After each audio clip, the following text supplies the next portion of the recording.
Nécroscope de Brian Lumley. Prologue. L'hôtel était vaste, plutôt réputé. Fastueux sinon ouvertement flamboyant, situé à 2 pas de Whitehall et pas tout à fait ce qu'il semblait être. Le dernier étage était entièrement réservé à une société de promoteurs internationaux, et c'était tout ce que savait le gérant de l'hôtel.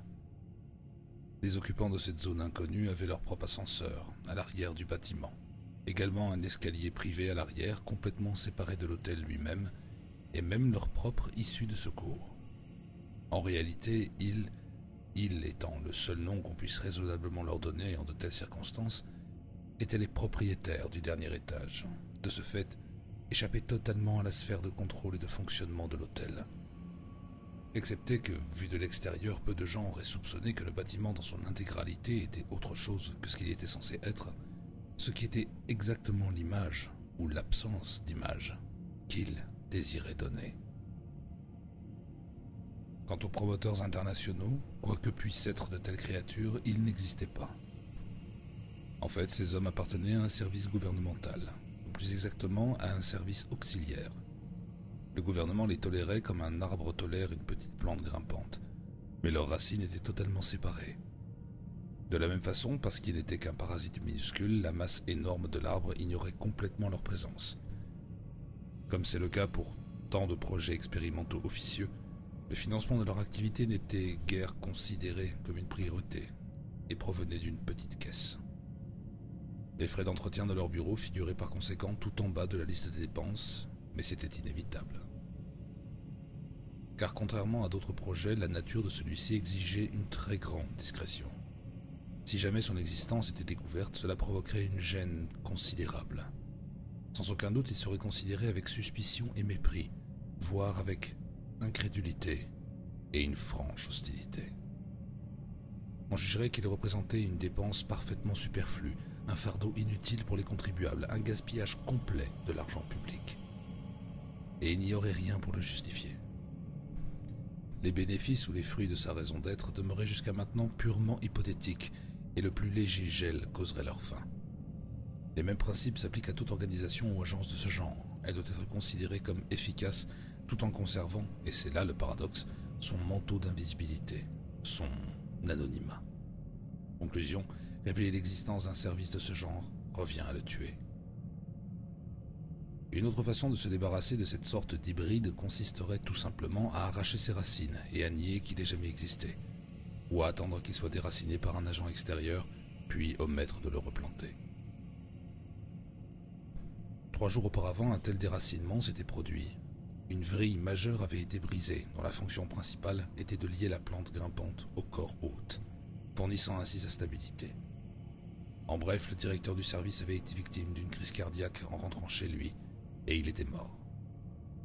Il avait des problèmes cardiaques depuis des années, aussi cela n'avait rien d'étrange en soi. Puis quelque chose d'autre s'était produit qui avait apporté un éclairage différent sur cette affaire. Une chose sur laquelle Alec Kyle n'avait pas envie de s'attarder pour le moment. Car à présent, en ce lundi matin d'un mois de janvier particulièrement froid, Kyle, le nouveau directeur, devait évaluer les dégâts et la possibilité de procéder à des réparations. Et, si de telles réparations étaient envisageables, faire une première tentative pour recoller les morceaux. Les fondations du projet avaient toujours été quelque peu instables, mais maintenant, privé d'une direction claire et de tout commandement, l'édifice tout entier pouvait très bien s'écrouler et en très peu de temps, comme un château de sable englouti par la marée montante. Telles étaient les pensées de Kyle quand il quitta le trottoir détrempé par la neige, franchit la porte en verre, pénétra dans un hall minuscule, secoua la neige de son par-dessus et en abaissa le col. Pour sa part, il n'avait pas le moindre doute sur la validité du projet. En fait, c'était tout le contraire. Il estimait que le service était très important. Mais comment défendre sa position face à tout ce scepticisme qui venait d'en haut? Le scepticisme, oui. Le vieux Gormley avait été à même de le surmonter, grâce à tous ses amis haut placés, son image, cravate de collège, son autorité, son enthousiasme et son énergie indéfectible. Mais des hommes comme Gormley étaient rares, encore plus rares à présent. Cet après-midi à 16h, Kyle devrait pourtant défendre sa position, la raison d'être de son service, son existence même. Bon, ils avaient été rapides à réagir, à l'évidence, et Kyle croyait savoir pourquoi. Le moment crucial était arrivé. Sans aucun résultat à présenter après 5 années de travail, le projet allait être enterré, quels que soient les arguments qu'ils avanceraient. Il serait hué. Le vieux Gormley avait été à même de crier plus fort que tous les autres réunis. Mais lui, Alec Kyle, qui était-il? Il se représentait déjà à la commission d'enquête de cet après-midi. « Oui, monsieur le ministre, je suis Alec Kyle. Ma fonction dans le service, eh bien, outre le fait d'être le second de Sir Keenan, j'étais... Je veux dire, je suis... Eh bien, je... pronostique... Pardon ? Cela signifie que je prévois l'avenir, monsieur. Non, je dois admettre que je serai probablement incapable de vous indiquer le cheval gagnant de la course prévue demain à 15h30 à Goodwood. En règle générale, ma connaissance n'est pas aussi précise, mais ce serait sans espoir. Il y a 100 ans, on acceptait l'hypnotisme. Seulement 15 ans auparavant, on radiait encore l'acupuncture. Alors comment Kyle pourrait-il espérer les convaincre à propos du service et de son travail ? Et pourtant, au-delà de son découragement et de son sentiment de perte, il avait cette autre chose. Kyle savait parfaitement ce que c'était, son don qui lui disait que tout n'était pas perdu, que d'une façon ou d'une autre il parviendrait à les convaincre, que le service poursuivrait son travail. Et c'était pour cette raison qu'il était ici, pour examiner les papiers de Keenan Gormley, préparer une sorte de dossier en faveur du service, continuer à défendre sa cause. Et de nouveau, Kyle se surprit à s'interroger sur son don étrange, son aptitude à entrevoir l'avenir. Car le fait était que, la nuit dernière, il avait rêvé que la solution se trouvait précisément ici, dans ce bâtiment, parmi les papiers de Gormley. Ou peut-être que rêver n'était pas le terme qui convenait. Des révélations de Kyle et ses visions fugitives de faits qui ne s'étaient pas encore produits, d'événements futurs, survenaient invariablement durant ces moments vagues entre le vrai sommeil et l'éveil imminent, précédant immédiatement le plein état de conscience. La sonnerie de son réveil matin, ou même les premières lueurs du soleil à travers la fenêtre de sa chambre, pouvaient favoriser cela, déclencher le processus. C'est ce qui s'était produit ce matin. La lumière grise d'une autre journée grise envahissait sa chambre, se glissant sous ses paupières, imprimant dans son esprit qui dérivait paresseusement le fait qu'une autre journée était sur le point de naître. Et une vision était née en même temps. Mais encore une fois, il serait plus juste de parler d'images fugitives, car c'était tout ce que le don de Kyle lui permettait d'entrevoir. La plus ténue des images. Sachant cela, et sachant que l'image n'apparaîtrait qu'une seule fois, puis s'évanouirait à jamais, il s'y était accroché, l'avait absorbé. Il ne voulait rien laisser passer. Tout ce qu'il avait vu de cette façon s'était toujours révélé être d'une importance capitale. Et cette fois-là, il s'était vu assis au bureau de Keenan Gormley, examinant ses papiers un par un. Le tiroir en haut à droite était ouvert. Les papiers et les chemises sur le bureau devant lui provenaient de là.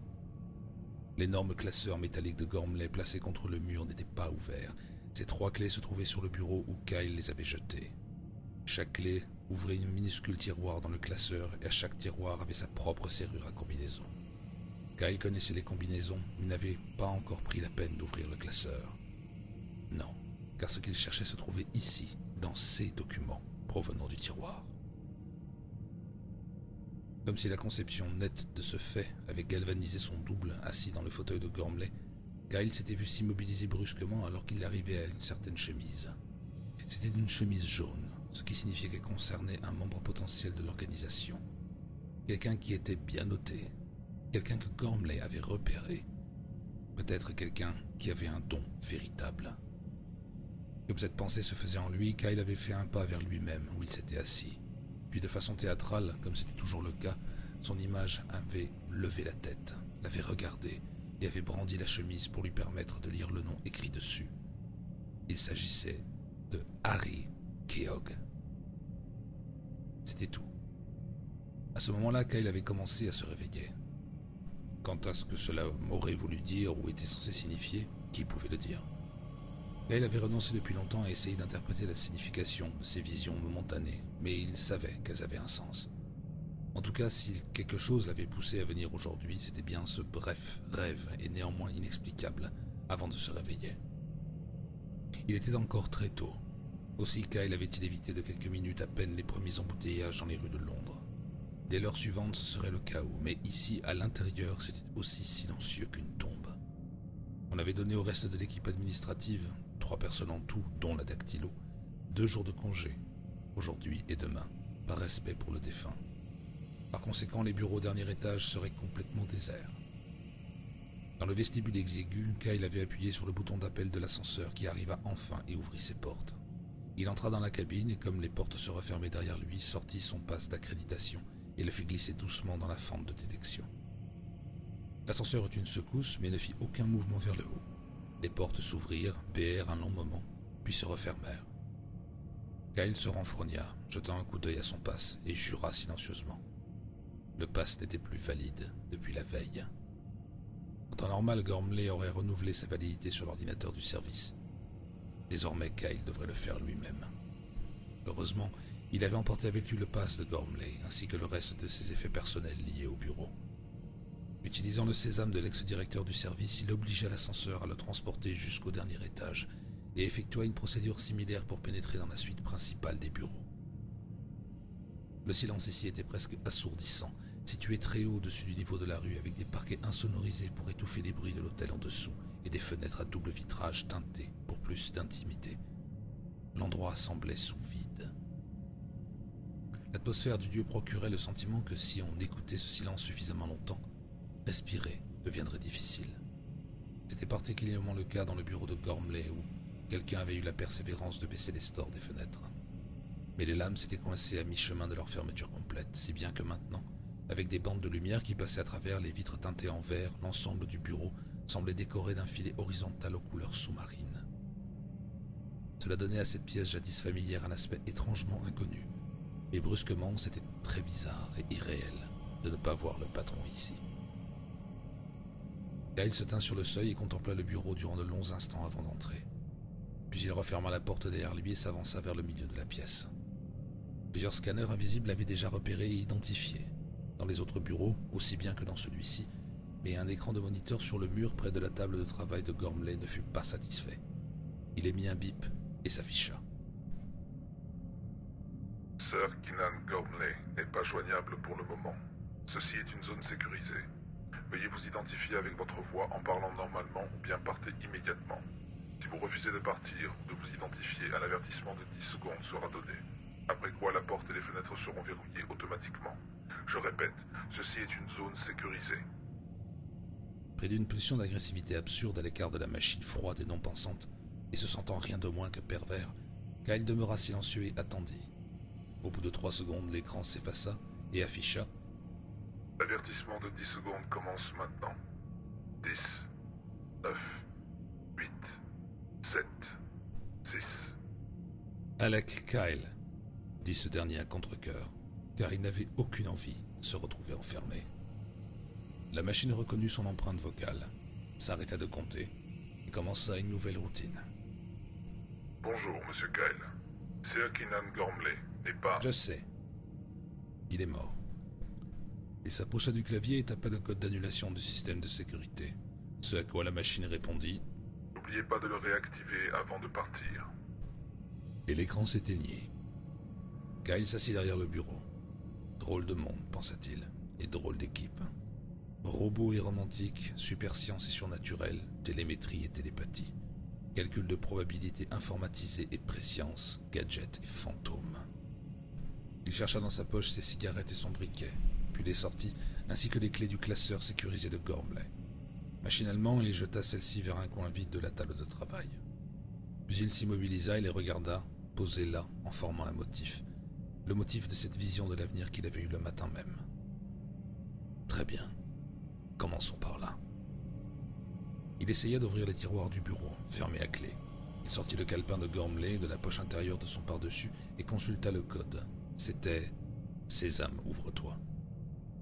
Incapable de réprimer un petit rire, Kyle tapa le code sur le clavier du bureau et essaya de nouveau d'ouvrir les tiroirs.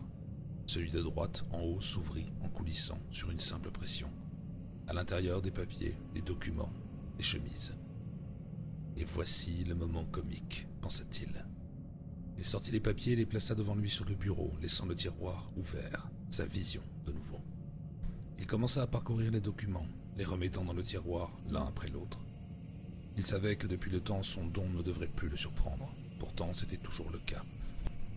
Aussi, eut-il un petit sursaut involontaire quand il arriva à la chemise jaune. Le nom inscrit dessus était bien sûr Harry Keogh. Harry Keogh. À part dans le rêve de Kyle, ce nom n'était apparu qu'une seule fois auparavant, dans un jeu de SP auquel il avait l'habitude de jouer avec Keenan Gormley. En ce qui concernait cette chemise, il ne l'avait encore jamais vue de sa vie consciente en tout cas. Et pourtant, il était là à la regarder, exactement comme dans son rêve. Cela lui fichait la frousse, et dans son rêve, son double avait brandi la chemise dans sa direction. Maintenant qu'il était réellement assis dans le bureau de Gormley, la pensée engendra le mouvement. Se sentant ridicule, il ne comprenait pas pourquoi il agissait de la sorte. Mais il sentait en même temps sa peau se charger d'une énergie inconnue. Il brandit la chemise en tendant le bras vers la pièce déserte comme vers un fantôme passé. Et exactement comme une pensée avait déclenché l'action, l'action déclencha quelque chose d'autre. Quelque chose qui dépassait de beaucoup les expériences passées ou les connaissances d'Alec Kyle. Dieu tout-puissant, gadget et fantôme. Un instant plus tôt, il faisait agréablement chaud dans la pièce. Avec le chauffage central, il ne faisait jamais froid dans les bureaux, ou il n'aurait jamais dû avoir froid. Mais à présent, en quelques secondes, la température avait chuté. Kyle le savait, le percevait, mais il avait encore suffisamment de raison et d'instinct pour se demander si la température de son corps n'avait pas également subitement baissé. Si c'était le cas, ce ne serait pas difficile à expliquer. Un choc produisait sans doute ce genre d'effet, guère étonnant que des gens frissonnent. « Nom de Dieu !» chuchota-t-il, et son haleine forma un petit nuage de vapeur dans l'air soudainement glacial. La chemise tomba de ses doigts qui se crispaient et claqua sur le bureau. Le bruit ainsi occasionné, ajouté à ce qu'il voyait, engendrait chez Kyle une réaction de mouvement quasi spasmodique. Il se rejeta en arrière dans son fauteuil. Les pieds de celui-ci repoussèrent l'épaisse moquette, et il inclina son siège en arrière jusqu'à ce qu'il heurte le rebord de la fenêtre et rebondisse. La chose, l'apparition, qui se tenait à mi-distance entre la porte et le bureau, n'avait pas bougé. Tout d'abord, Kyle avait pensé, non sans crainte, que ce ne pouvait être que lui-même qu'il voyait, se tenant là, une projection de son rêve matérialisée d'une manière ou d'une autre. Mais à présent, il se rendait compte que c'était quelqu'un ou quelque chose d'autre. Pas une seule fois il ne lui vint à l'esprit de remettre en question la réalité de ce qu'il voyait, et pas un seul instant il n'envisagea que ce pouvait être autre chose qu'un fait surnaturel. Comment aurait-il pu en être autrement ? Les scanners qui balayaient continuellement la pièce, tous les bureaux, n'avaient rien détecté. Ce système étant entièrement indépendant, s'il avait capté quoi que ce soit, des sonneries d'alarme se seraient déjà déclenchées pour devenir de plus en plus stridentes. Mais les alarmes étaient silencieuses. Donc il n'y avait rien à capter ici. Et pourtant Kyle voyait la chose. Cette chose avait l'apparence d'un homme, d'un jeune homme en tout cas, nu comme un verre, qui se tenait face à Kyle et le regardait. Mais ses pieds ne touchaient pas tout à fait le parquet moqueté et les raies de lumière verte provenant des fenêtres pénétraient sa chair comme si elle était dépourvue de matière. Nom d'un chien, elle était totalement dépourvue de matière. Pourtant la chose le regardait et Kyle savait qu'elle le voyait, et il se demanda, est-elle amicale, ou bien... Comme il avançait de nouveau son fauteuil tout doucement, ses yeux repérèrent quelque chose au fond du tiroir ouvert, un Browning 9 mm automatique. Il savait que Gormley portait toujours une arme sur lui, mais il ne connaissait pas l'existence de celle-ci. Était-il chargé? Et s'il l'était, serait-il de quelque utilité contre cette chose?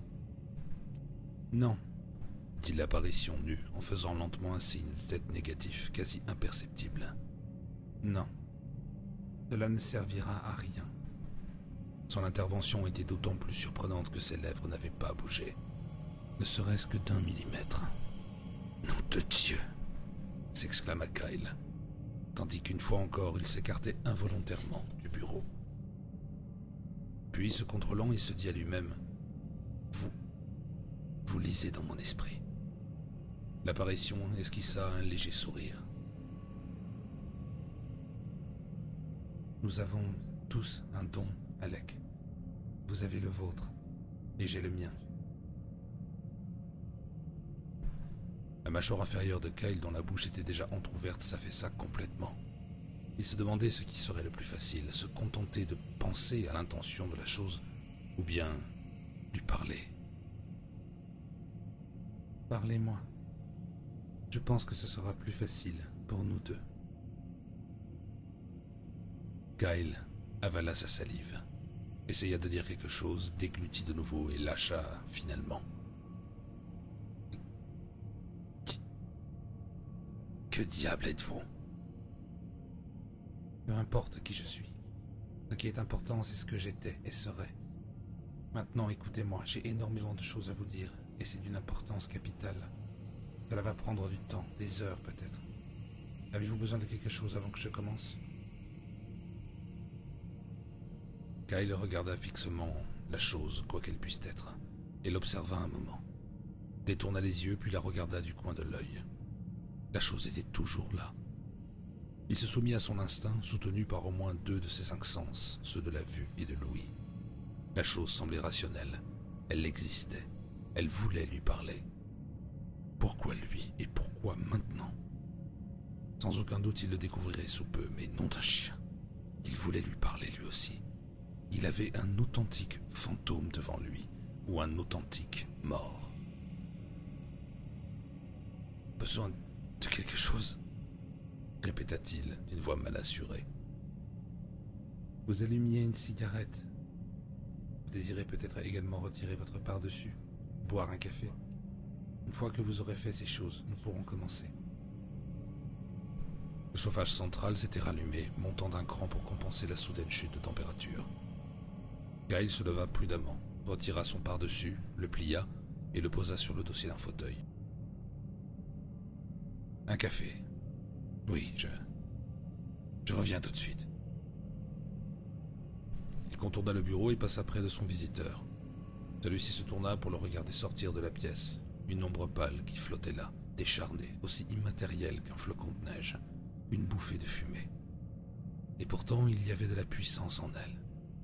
Kyle fut reconnaissant qu'elle ne le suive pas. Il mit 2 pièces de 5 pence dans la machine à café du bureau principal, les glissant maladroitement dans la fente, et alla aux toilettes pour homme pendant que la machine remplissait sa fonction. Il se soulagea rapidement et prit son gobelet de café fumant comme il regagnait le bureau de Gormley. La chose était toujours là et l'attendait. Il la contourna précautionneusement et prit place de nouveau derrière la table de travail. Tout en allumant une cigarette, il regarda son visiteur plus attentivement, plus en détail. C'était quelque chose qu'il devait graver dans son esprit. En tenant compte du fait que ses pieds ne touchaient pas tout à fait le parquet, la chose devait mesurer 1,75 m environ. Si elle avait eu une chair réelle et non faite de cette brume blanchâtre, elle aurait peut-être pesé dans les 60 kilos. Tout à son propos était vaguement lumineux, comme brillant d'une faible lumière intérieure. Aussi Kyle ne pouvait-il être certain de la couleur de sa peau. Ses cheveux, une tignasse ébouriffée, semblaient blonds roux. De légères marques irrégulières sur ses pommettes saillantes et son front pouvaient être des taches de rousseur. L'être qui se tenait devant lui devait avoir dans les 25 ans. Il avait semblé plus jeune tout à l'heure, mais cette impression s'estompait à présent. Ses yeux étaient intéressants. Il regardait en direction de Kyle et semblait néanmoins passer à travers lui, comme si c'était lui le fantôme et non l'inverse. Ils étaient bleus, de ce bleu curieusement incolore qui semble toujours si anormal que l'on ne peut s'empêcher de penser que la personne porte des lentilles. Mais plus que cela, il y avait dans ses yeux quelque chose qui disait qu'il en savait davantage que ce qu'un garçon de 25 ans avait normalement le droit de savoir. Une sagesse immémoriale semblait enfermée en eux. Un savoir séculaire se trouvant juste sous la pellicule légèrement bleutée qui la recouvrait. Indépendamment de cela, ses traits étaient fins, comme de la porcelaine, et semblaient tout aussi fragiles.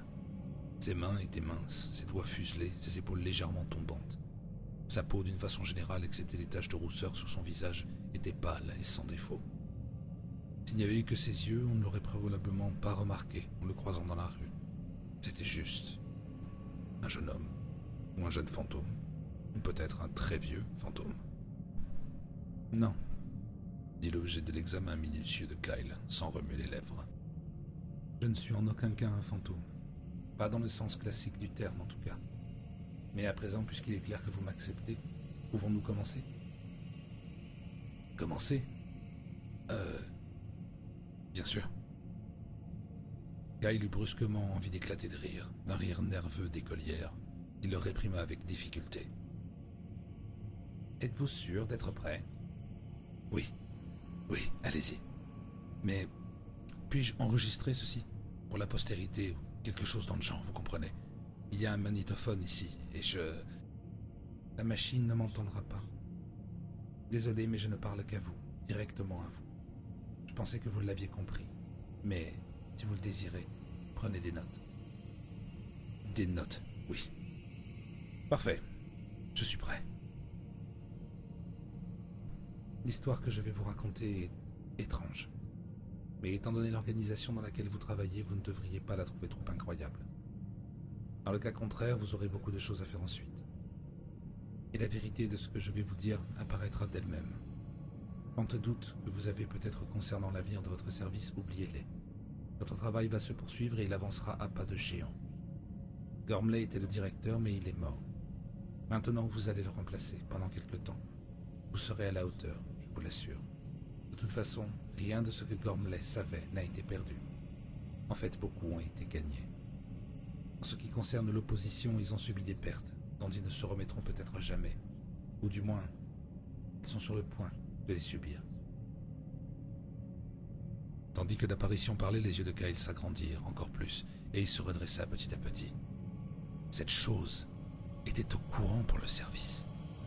Pour Gormley, pour l'opposition, le terme utilisé par le service pour désigner les services secrets russes. Et quelle était cette histoire selon laquelle il subissait de lourdes pertes? Kyle ignorait tout de cela. D'où cet être tenait-il cette information et que savait-il au juste? J'en sais davantage que vous ne pouvez le concevoir. Et ce que je ne sais pas, je peux l'apprendre. Je peux presque tout apprendre. Écoutez, fit Kyle sur la défensive. Ce n'est pas que je mette en doute toute cette histoire, ou même ma santé d'esprit, mais j'essaie simplement de m'adapter et... Je comprends, l'interrompit l'autre.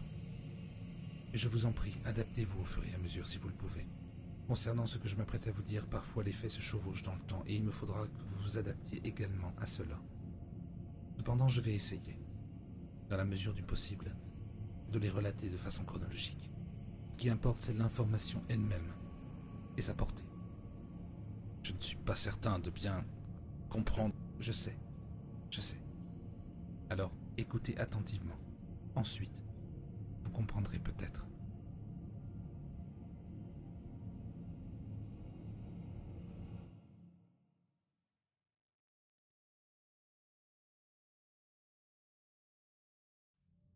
Chapitre 1er.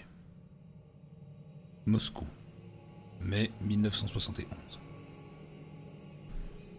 Au milieu d'une étendue très boisée à proximité de la ville, où la route Serpukov traversait un col entre des coteaux et serpentait durant un moment entre les cimes rapprochées des pins vers Podolsk, qui ressemblait à une tache brumeuse sur l'horizon vers le sud, brillamment mouchetée ici et là par les premières lumières du soir, se dressait une maison, ou un manoir, au patrimoine dégradé et aux diverses architectures appartenant au passé. Plusieurs de ces ailes étaient en briques modernes et s'appuyaient sur les anciennes fondations en pierre, tandis que d'autres étaient des parpaings bon marché, grossièrement peints en vert et gris, comme pour camoufler leur construction mal assortie. Encastrés à leur base dans des murs à pignons escarpés, 2 tours ou minarets tombaient en ruine, semblables à des crocs pourris et aussi lugubres que des tours de guet, dont les contreforts affaissés, les parapets et les décorations en spirale à la peinture écaillée ne contribuaient guère à atténuer l'impression d'abandon qui s'en dégageait. À leur sommet se dressaient des dômes brisés en forme d'oignon qui montaient très haut au-dessus des arbres les plus grands. Leurs fenêtres condamnées par des planches ressemblaient à des yeux aux paupières tombantes. La disposition des dépendances, dont beaucoup avaient été récemment recouvertes de tuiles modernes en briques rouges, aurait pu suggérer une ferme ou une exploitation agricole, bien qu'il n'y ait nulle part en vue des récoltes, des animaux de ferme ou des machines. Le haut mur d'enceinte, qui du fait de sa structure massive renforcée par des arcs-boutants et de larges murs de soutènement, était peut-être une relique d'une époque féodale, présentait des signes similaires de travaux de réparation récents aux endroits où de gros blocs de béton gris avaient remplacé la pierre qui s'effritait et la brique ancienne. À l'est et à l'ouest, où de cours d'eau murmuraient en franchissant de gros rochers noirs et s'écoulaient entre des berges escarpées qui en faisaient des douves naturelles, de vieux ponts en pierre soutenant des toits en plomb, verdis par la mousse et le temps, s'enfonçaient dans les murs et les traversaient, leurs orifices sombres muselés par des grilles en acier. À tout prendre, l'ensemble était lugubre et inquiétant, comme si le simple aperçu de cet endroit depuis la grande route n'était pas un avertissement suffisant en lui-même.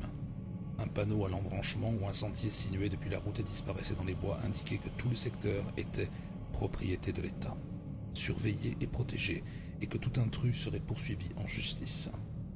Les automobilistes n'étaient autorisés à s'arrêter sous aucun prétexte. Se promener dans les bois était strictement interdit, tout comme chasser ou pêcher. Les peines encourues par l'éventuel contrevenant étaient très sévères. Pourtant, bien que l'endroit semble abandonné et perdu dans ses propres miasmes de désolation, tandis que le soir faisait place à la nuit et qu'une brume montait des cours d'eau et changeait le sol en lait, des lumières s'allumèrent derrière les fenêtres au rez-de-chaussée, masquées par des rideaux. Les lieux étaient donc occupés. Dans les bois, sur les routes qui menaient au pont couvert, de grosses berlines noires qui bloquaient le passage auraient pu également paraître abandonnées, si ce n'était la lueur orange terne de cigarettes allumées dans l'habitacle et la fumée qui sortait en spirale des vitres baissées. Il en était de même à l'intérieur du domaine. Des formes trapues, silencieuses, qui étaient peut-être des hommes, se tenaient au milieu des ombres, leurs pardessus gris enfoncés, semblables à des uniformes, leurs visages dissimulés sous les bords de leurs feutres, les épaules carrées, tels des robots. Dans la cour intérieure du bâtiment principal, il y avait une ambulance, ou peut-être un fourgon mortuaire, aux portières arrière ouvertes. Les infirmières en blouse blanche attendaient, ainsi que le chauffeur, assis inconfortablement derrière le volant. À l'arrière du long véhicule quelque peu sinistre, l'un des infirmiers jouait avec un chariot de chargement en acier et le faisait pivoter sur des roues bien huilées. À proximité, dans un bâtiment qui ressemblait à une grange au toit de toile affaissé, un hélicoptère à la peinture mate et aux vitres carrées luisait dans l'ombre. Son fuselage arborait les insignes du Soviet suprême. Dans l'une des tours, appuyée précautionneusement contre un petit parapet, une silhouette scrutait avec des jumelles à vision nocturne de l'armée le paysage alentour, en particulier le terrain découvert entre le mur d'enceinte et des bâtiments au centre. Dépassant de son épaule, le vilain museau en métal bleuté d'une Kalachnikov se détachait faiblement sur un horizon qui s'assombrissait de plus en plus. À l'intérieur du bâtiment principal, des murs de séparation modernes insonorisés divisaient à présent ce qui avait été jadis une vaste salle en des pièces assez spacieuses desservies par un couloir central, éclairé par une rangée de tubes fluorescents fixés le long d'un haut plafond. Chaque pièce était dotée d'une porte cadenassée et toutes les portes étaient munies de petites fenêtres grillagées avec un volet coulissant de l'intérieur et des petites lumières rouges qui, lorsqu'elles clignotaient, signifiaient « entrée interdite, ne pas déranger ». L'une de ces lumières, au milieu du couloir sur la gauche, clignotait à l'instant même. Appuyé contre le mur sur un pan de la porte où la lumière clignotait, un agent du KGB de haute taille et aux traits durs tenait une mitraillette dans les bras. Pour le moment, il était détendu, mais prêt à se mettre au garde à vous, ou à passer à l'action, en un instant. La plus infime indication que l'on ouvrait la porte, l'arrêt soudain du clignotement de la lumière rouge, et il se redressait pour se tenir plus droit qu'un poteau de réverbère. Car bien qu'aucun des hommes dans cette pièce ne soit son véritable supérieur, l'un d'eux était néanmoins aussi puissant que n'importe lequel des plus hauts gradés du KGB, peut-être l'un des 10 hommes les plus puissants de l'Union soviétique. Il y avait d'autres hommes dans la pièce, au-delà de la porte. En réalité, il s'agissait d'une double pièce avec une porte communicante. Dans la plus petite pièce, 3 hommes étaient assis dans les fauteuils et fumaient, leurs yeux aux paupières épaisses fixés sur le mur de séparation, dont une large section centrale du sol au plafond était une glace sans teint. Le sol était moqueté sur une petite table à roulettes. À la portée de chacun était posé un cendrier, des verres et une bouteille de Slivovitz de première qualité. Il n'y avait pas le moindre bruit, à l'exception de la respiration des 3 hommes et du faible ronronnement électrique de l'air conditionné. L'éclairage tamisé, qui venait du faux plafond, reposait leurs yeux. L'homme assis au milieu avait dépassé la soixantaine. Ceux à sa droite et à sa gauche avaient peut-être 15 ans de moins. Ils étaient ses protégés, et chacun d'eux savait que l'autre était son rival. L'homme assis entre eux le savait également. Il avait prévu qu'il en serait ainsi. Cela s'appelait la survivance du plus apte. Un seul des deux survivrait pour prendre sa place le jour venu. D'ici là, l'autre aurait été écarté, peut-être politiquement, mais plus vraisemblablement d'une autre façon, plus radicale. Les années à venir en décideraient. C'était cela, la survivance du plus apte. Les tempes grisonnantes, mais avec une large mèche centrale de cheveux noirs de jais, coiffée en arrière qui laissait voir son front haut aux rides marquées. L'homme plus âgé sirotait son brandy.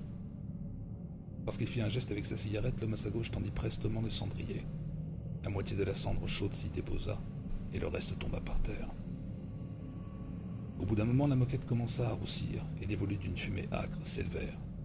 Les hommes assis de part et d'autre ne bougèrent pas, ignorant délibérément le feu qui couvait. Ils savaient que l'homme plus âgé détestait les faiseurs d'embarras et les personnes agitées. Mais leur patron finit par le sentir. Il baissa vers le sol, ses yeux surplombés de sourcils broussailleux, et frotta le pan de la moquette qui se consumait avec sa chaussure jusqu'à ce que le début de feu soit éteint. Au-delà de l'écran, des préparatifs d'une nature particulière avaient bien avancé.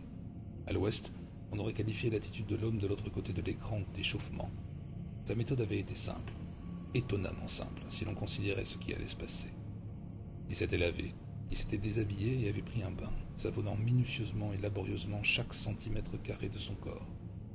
Il s'était rasé, autant jusqu'au dernier poil de sa personne, à l'exception de ses cheveux, coupés ras.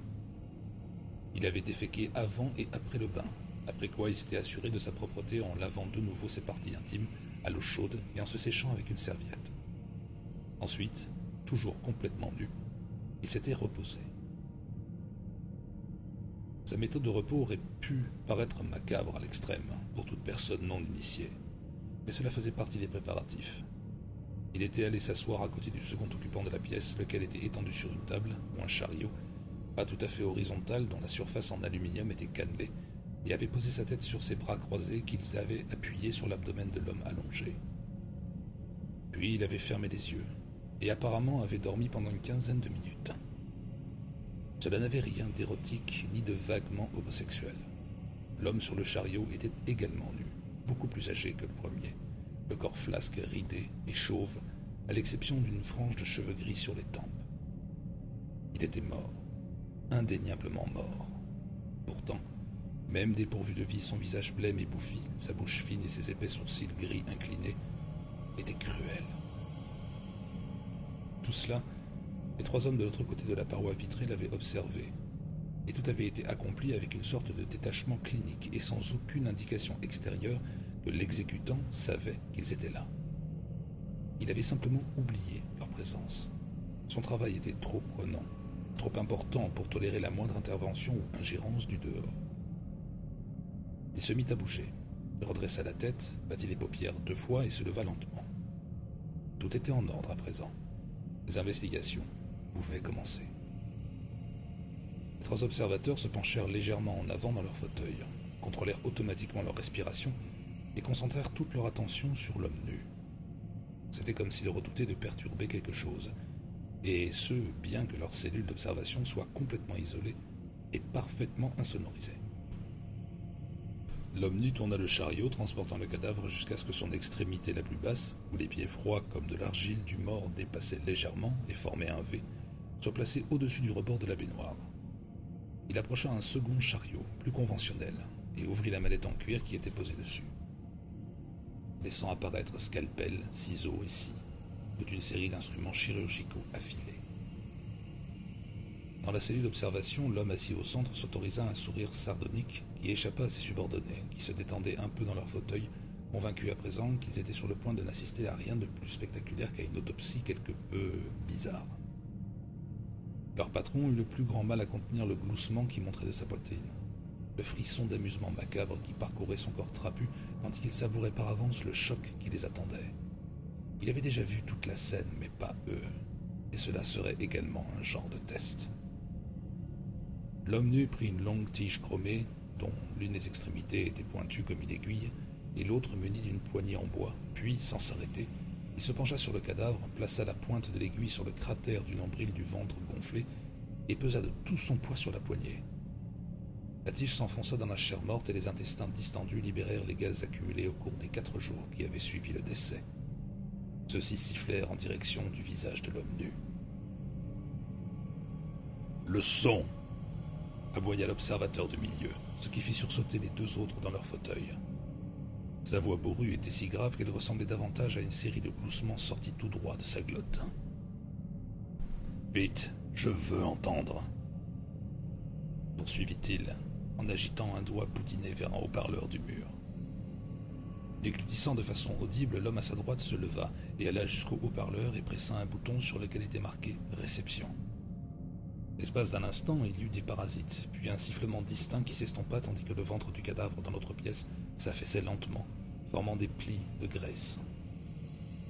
Pourtant, alors que les gaz continuaient à s'échapper, au lieu de s'écarter, l'homme nu abaissa son visage, ferma les yeux et inhala profondément, emplissant ses poumons de cet air vicié.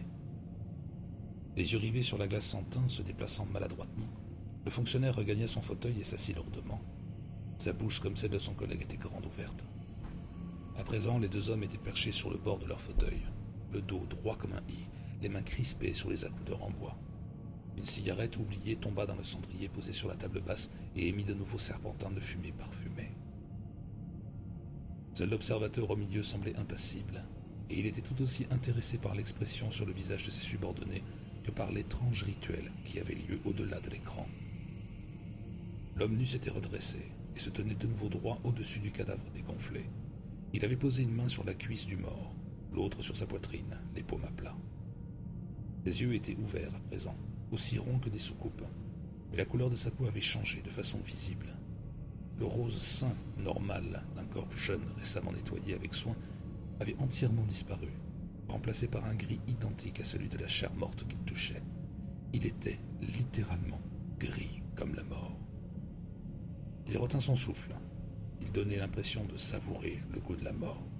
Ses joues semblèrent se creuser lentement, puis il ôta vivement ses mains du cadavre, exhala bruyamment les gaz fétides et bascula sur ses talons.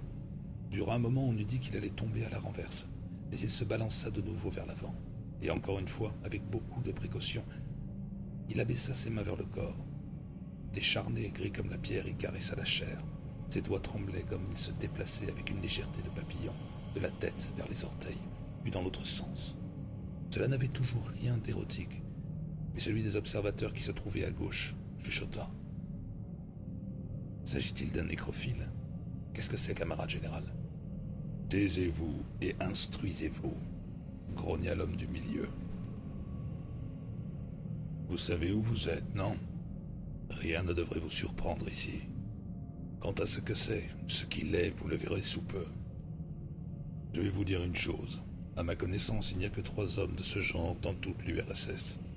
L'un est un mongol de la région de l'Altaï, un chaman presque mort de syphilis et sans utilité pour nous. Le deuxième est irrémédiablement fou et doit subir une lobotomie corrective, à la suite de quoi, lui aussi sera hors de notre portée. Ce qui ne laisse que celui-ci et son art est instinctif, difficile à enseigner. Ce qui le rend sui generis. C'est du latin, une langue morte. Tout à fait de circonstance. À présent, silence. Vous êtes témoin d'un don exceptionnel. Au-delà de la glace sans teint, le don exceptionnel de l'homme nu devint galvanique. Comme si celui-ci était actionné par les fils d'un marionnettiste invisible devenu fou, ses mouvements soudains et inattendus étaient si désordonnés qu'ils semblaient quasiment spasmodiques. Son bras droit et sa main se tendirent vivement vers la mallette d'instruments et faillirent la faire tomber du chariot. Sa main, changée en une griffe grise par son spasme, balaya l'air comme si elle dirigeait un concerto ésotérique.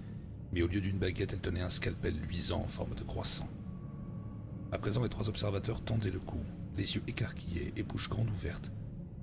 Mais alors que les 2 subordonnés affichaient un visage figé en une sorte de rictus involontaire d'incrédulité, prêt à grimacer ou à s'exclamer devant ce qui allait à présent se produire et qu'ils pressentaient, leur supérieur avait une expression où se lisait seulement la connaissance et une attente morbide. Avec une précision qui démentait les mouvements apparemment excentriques, ou au mieux erratiques du reste de ses membres, lesquels à présent tressautaient et se contractaient comme ceux d'une grenouille morte, contraints électriquement à une pseudo-vie qui leur était propre, les bras et les mains de l'homme nu s'abattirent sur le cadavre et l'incisèrent juste au-dessus de la cage thoracique, traversèrent le nombril et continuèrent jusqu'à la touffe de poils plus bien gris et rêches. 2 autres entailles effectuées d'une manière encore plus désordonnée en apparence, mais avec une absolue précision, suivirent si rapidement qu'elles donnaient l'impression de faire presque partie du premier mouvement. Le ventre du cadavre fut ainsi marqué d'un grand I, avec une barre prolongée en haut et en bas. Sans s'arrêter, l'auteur de cette horrible chirurgie, dont les mouvements semblaient ceux d'un automate, lança à l'aveuglette le scalpel à travers la pièce, plongea ses mains jusqu'au poignet dans les incisions centrales et écarta les pans du ventre mort, telles les portes d'un placard. Froid, les intestins découverts ne fumèrent pas, aucun sang ne coula, mais quand l'homme nu retira ses mains, elles luisaient d'un rouge terne, comme si on venait de les peindre. Effectivement, cette ouverture du corps avait nécessité une force quasi herculéenne, comme en témoignait le gonflement soudain des muscles des épaules de l'homme nu. ceux sur le côté de sa cage thoracique et ceux sur la partie supérieure de ses bras, car tous les tissus qui attachaient les couches externes protectrices de l'estomac devaient être arrachés en même temps. L'homme avait accompagné son geste d'un grognement féroce clairement audible dans les haut-parleurs. Ses lèvres se retroussaient sur ses dents serrées et les tendons de son cou saillants comme des cordes. Mais à présent que les viscères de son sujet étaient entièrement découverts, un calme étrange se fit de nouveau en lui. Plus gris que précédemment, en admettant que cela soit possible, il se redressa une fois encore, se balança sur ses talons et laissa ses mains rouges retomber le long de son corps. Se balançant de nouveau vers l'avant, il abaissa les yeux d'un bleu neutre et entreprit un examen lent et minutieux des entrailles du cadavre. Dans l'autre pièce, l'homme assis à gauche déglutissait continuellement, les mains crispées sur les accoudoirs de son fauteuil, le visage luisant d'une légère transpiration. Celui assis à droite était devenu de la couleur de l'ardoise, tremblait de la tête aux pieds et haletait rapidement. Son cœur s'était mis à battre la chamade dans sa poitrine. Mais, assis entre eux, l'ancien général Gregor Borowitz, à présent directeur de la très secrète Agence pour le développement de l'espionnage paranormal, était tout à fait fasciné. Sa tête léonine penchée en avant, son visage aux lourdes bajoux empreint d'une crainte respectueuse tandis qu'il assimilait le moindre détail et la moindre nuance de la performance, ignorant du mieux qu'il le pouvait le malaise de ses subalternes. À la lisière de sa conscience, une pensée se forma. Il se demanda si les deux autres allaient avoir des nausées, et lequel vomirait le premier. Et surtout, où il vomirait. Par terre, sous la table basse, il y avait une corbeille métallique qui contenait des bouts de papier chiffonnés et des mégots de cigarettes. Sans quitter des yeux la glace sans teint, Borowitz se pencha, souleva la corbeille entre ses genoux et la plaça au milieu de la table devant lui. Il pensa qu'ils se battent entre eux pour l'avoir. De toute façon, quel que soit le premier à flancher, les nausées de l'un provoqueraient à coup sûr une réaction chez l'autre. Comme s'il lisait dans ses pensées, l'homme à droite haleta. « Camarade général, je ne crois pas que je... » « Restez tranquille. » Borowitz tendit son pied et frappa l'autre à la cheville. « Regardez si vous le pouvez. Si vous ne le pouvez pas, alors taisez-vous. Et foutez-moi la paix. » Le dos de l'homme nu était courbé, son visage à quelques centimètres des organes découverts et des entrailles du cadavre. Ses yeux regardèrent vivement à gauche et à droite, vers le haut et le bas, comme s'il cherchait quelque chose qui était dissimulé alentour. Ses narines étaient dilatées et reniflaient avec méfiance. Son front, jusque-là parfaitement lisse, était à présent ridé par un étrange froncement de sourcils. Son attitude le faisait ressembler à un fin limier résolu à traquer sa proie. Puis un rictus sournois étira ses lèvres grises et la lueur de la révélation, d'un secret découvert ou sur le point de l'être, brilla dans ses yeux. C'est comme s'il disait « Oui, il y a quelque chose là, quelque chose qui essaye de se cacher. » Il rejeta sa tête en arrière et rit, d'un rire bruyant mais bref, avant de reprendre son examen, cette fois de manière encore plus frénétique. Mais non, cela ne suffisait pas. La chose cachée ne voulait pas qu'on la découvre. Elle se dérobait, disparaissait, et l'allégresse de l'homme nu se changea en fureur en un instant. Haletant furieusement, son visage gris tremblait sous l'emprise d'émotions inimaginables. Il saisit un petit outil dont le fin tranchant brilla avec l'éclat du miroir. Tout d'abord, de façon ordonnée, il entreprit de découper les différents organes, conduits et vésicules, mais tandis que son travail s'avançait, il fut pris d'une haine de plus en plus aveugle, et s'acharna jusqu'à ce que les intestins partiellement ou presque entièrement détachés pendent du corps en lambeaux grotesques, loques informes et débris grumeleux, et recouvrent le bord du chariot en métal cannelé. Mais ce n'était toujours pas suffisant. La chose cachée continuait à lui échapper. Il poussa un cri perçant, qui fut transmis par le haut-parleur dans l'autre pièce. Cela ressemblait au crissement d'une craie sur un tableau noir, au grincement d'une pelle s'enfonçant dans des cendres froides. Arborant une grimace hideuse, il commença à hacher les morceaux qui pendillaient et à les jeter de tous côtés. Il les frottait sur son corps, les portait à son oreille et les écoutait. Il les éparpillait, les lançait par-dessus ses épaules voûtées, les jetait dans la baignoire, dans l'évier. Du sang giclait partout, et de nouveau son cri de frustration, d'angoisse étrange retentit dans le haut-parleur. « Pas là, pas là, pas là !» Dans l'autre pièce, les halètements de l'homme à droite s'étaient changés en une suffocation douloureuse. Il s'empara brusquement de la corbeille sur la table basse, se leva dans une embardée et se dirigea en titubant vers un coin de la pièce.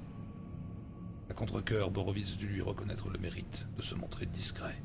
« Mon Dieu, Dieu !» recommença à répéter l'homme à gauche, à maintes et maintes reprises, chaque fois d'une voix plus forte. Puis... horrible. C'est vraiment horrible, cet homme est un dépravé, complètement fou, c'est un monstre.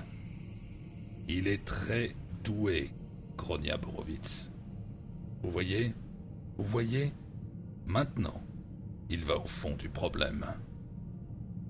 De l'autre côté de l'écran, l'homme nu avait saisi une scie chirurgicale. Son bras, sa main et l'instrument lui-même se transformèrent en une tache indistincte de rouge, de gris et d'argent, comme il sciait à travers le sternum. De la sueur ruisselait sur sa peau maculée de sang, dégoulinée en une pluie chaude tandis qu'il s'activait sur la poitrine du sujet. Celle-ci ne cédait pas. La lame de la scie se brisa et il la jeta par terre. Criant comme un animal frénétique dans ses gestes, il leva la tête et scruta la pièce, à la recherche de quelque chose. Ses yeux se posèrent brièvement sur une chaise métallique, s'agrandirent sous l'effet d'une inspiration. En un instant, il se saisit de la chaise et utilisa 2 de ses pieds en guise de levier, lorsqu'il enfonça dans le canal fraîchement découpé. Dans un craquement d'os et d'un déchirement de chair, le côté gauche de la poitrine du cadavre se souleva, fut repoussé en arrière, en trouvant une trappe dans la partie supérieure du tronc. Les mains de l'homme nu y plongèrent littéralement, effectuèrent une terrible torsion et ressortirent brandissant leur prise. Mais seulement un instant, puis... Tenant le cœur dans ses mains à bout de bras, l'homme nu valsa avec lui dans la pièce, le fit tournoyer encore et encore. Il le serra contre lui, le porta à ses yeux, à ses oreilles. Il le pressait contre sa poitrine, le caressait, sanglotait comme un bébé. Il sanglotait de soulagement et des larmes brûlantes ruisselaient sur ses joues grises. Un instant plus tard, toute force sembla le quitter. Ses jambes tremblèrent, devinrent de la gelée. Serrant toujours le cœur contre lui, il s'affaissa, tomba lourdement par terre, se recroquevilla en une position presque fétale. Le cœur du cadavre enfoui au sein de son corps lové, il ne bougeait plus. Terminé. Peut-être. Il se leva, alla jusqu'au haut-parleur et enfonça un deuxième bouton sur lequel était marqué « Interphone ». Mais avant de parler, il jeta un coup d'œil à ses subordonnés. L'un d'eux n'avait pas bougé de son coin, où il était assis à présent, la tête penchée, la corbeille entre ses jambes. À l'autre bout de la pièce, le deuxième homme était courbé en deux, les mains posées sur les hanches. Il se penchait d'avant en arrière, exhalant quand il se baissait, inhalant quand il se redressait. Leur visage à tous deux luisait de sueur. « Ha !» grogna Borowitz. Puis, dans le haut-parleur, « Boris Dragosani, est-ce que tu m'entends ? Tout va bien ?» Dans l'autre pièce, l'homme prostré sur le sol sursauta, s'étira, releva la tête et regarda autour de lui. Puis il frissonna et se leva rapidement. Il paraissait beaucoup plus humain maintenant. Il ressemblait moins à un automate détraqué, même si son teint était toujours gris comme du plomb.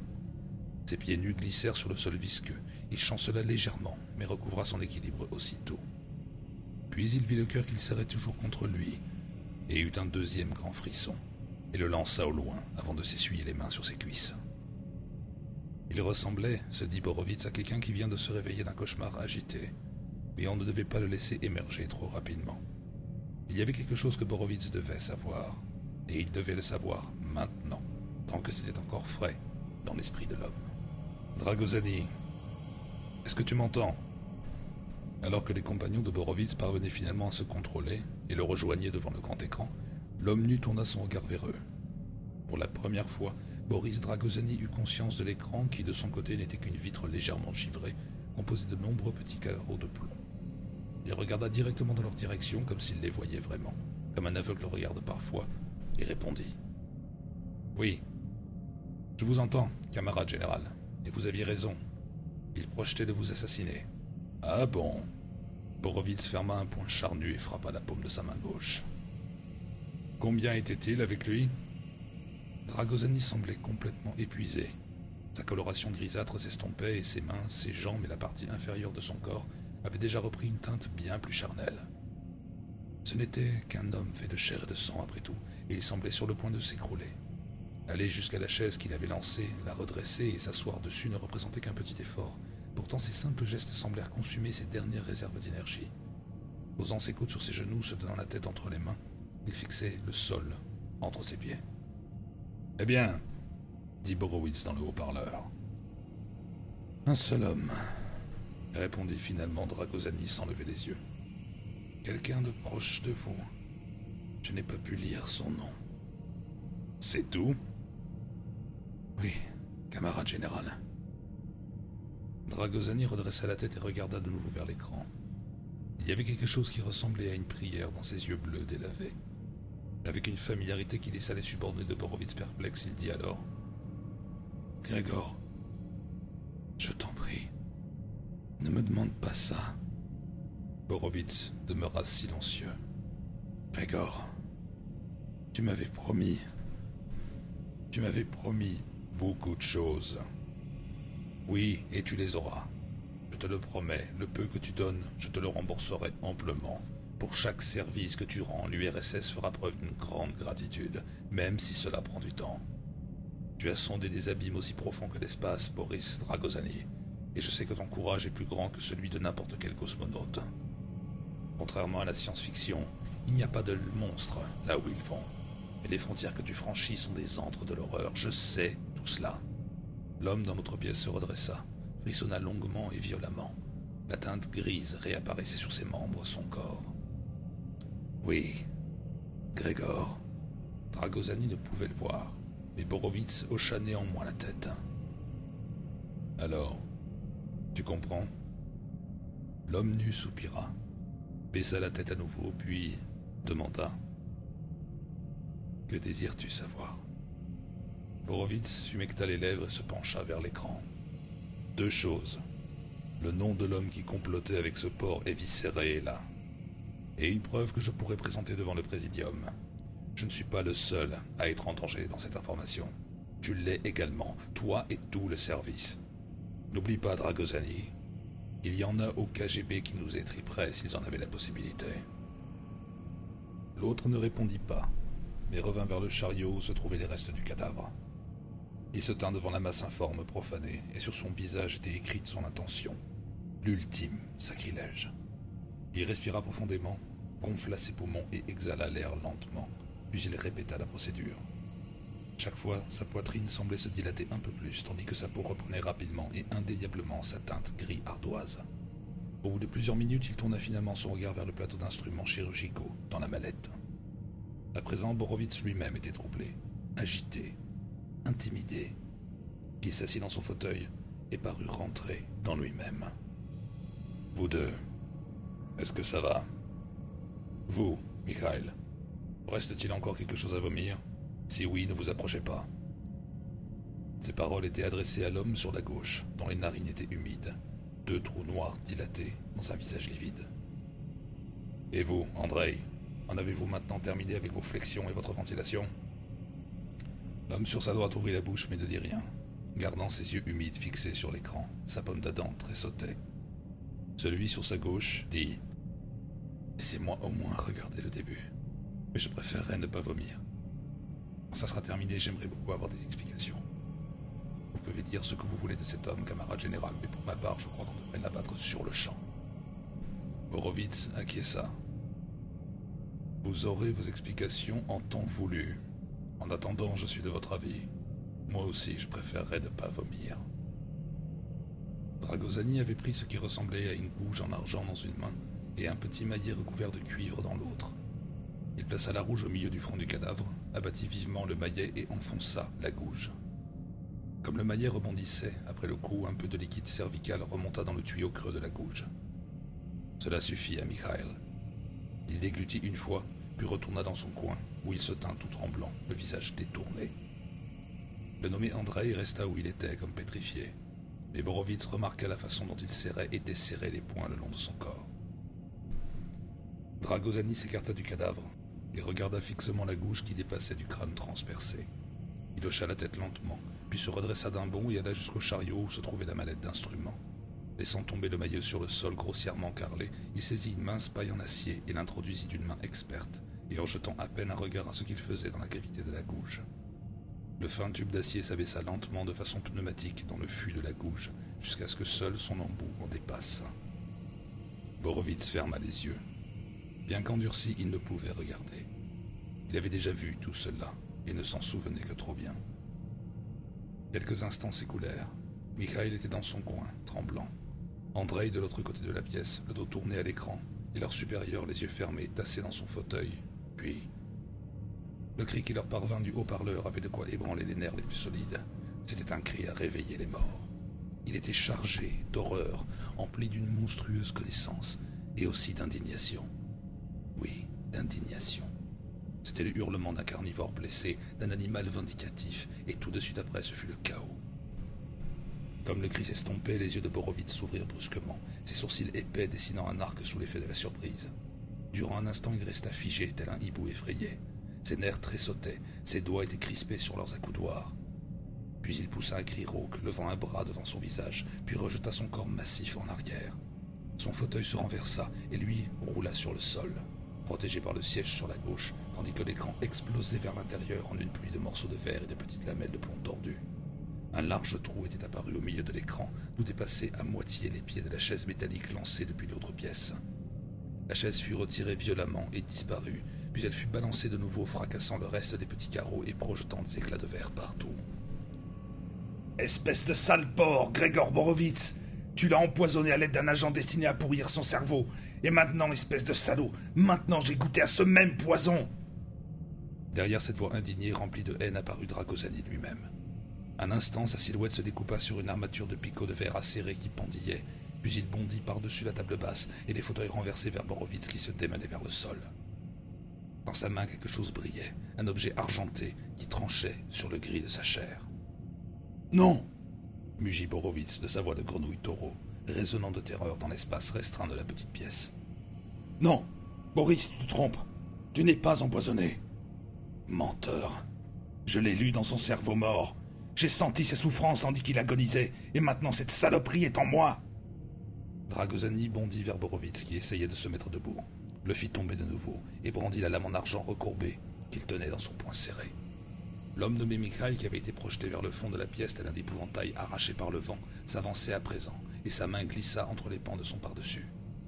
Il saisit le poignet de Dragosani au moment où celui-ci abaissait son couteau d'un mouvement rapide. Spécialiste de la matraque, Mikhail abattit son arme avec précision à l'endroit où il fallait, juste assez fort pour étourdir l'assaillant. L'acier brillant vola des doigts inertes de Dragosani, et il tomba face contre terre sur Borowitz, lequel parvint à s'écarter à moitié en roulant sur lui-même. Puis Mikhail aida Borowitz à se relever tandis qu'il jurait et tempêtait tout en donnant un ou deux coups de pied à l'homme nu qui était étendu sur le sol et gémissait. Une fois debout, il repoussa son subordonné et entreprit d'ôter la poussière de son par-dessus. Mais un instant plus tard, il vit la matraque dans la main de Mikhail et comprit ce qui s'était passé. Ses yeux s'agrandirent sous l'effet du choc et d'une inquiétude soudaine. « Quoi ? Vous l'avez frappé ? Vous avez utilisé cette matraque contre lui ? Imbécile ! Mais, camarade général, il... » Borowitz l'interrompit, les poussa des deux mains et le fit chanceler. « Idiot ! Abruti ! Priez pour qu'il soit sain et sauf. Si vous croyez en un dieu, priez en espérant que vous n'ayez pas endommagé irrémédiablement cet homme. Ne vous ai-je pas dit qu'il était exceptionnel ?» Il mit un genou à terre et grogna tandis qu'il retournait l'homme assommé sur le dos. Le visage de Dragosani avait retrouvé ses couleurs, celles d'un homme normal. Mais une grosse bosse s'était formée à l'endroit où l'arrière de son crâne rejoignait le cou. Ses paupières papillotèrent alors que Borowitz scrutait son visage avec anxiété. « Allumez les lumières, toutes les lumières. Andrei, ne restez pas planté là comme... » Il s'interrompit et parcourut la pièce du regard tandis que Mikhail appuyait sur les interrupteurs. Andrei avait disparu et la porte de la pièce était entr'ouverte.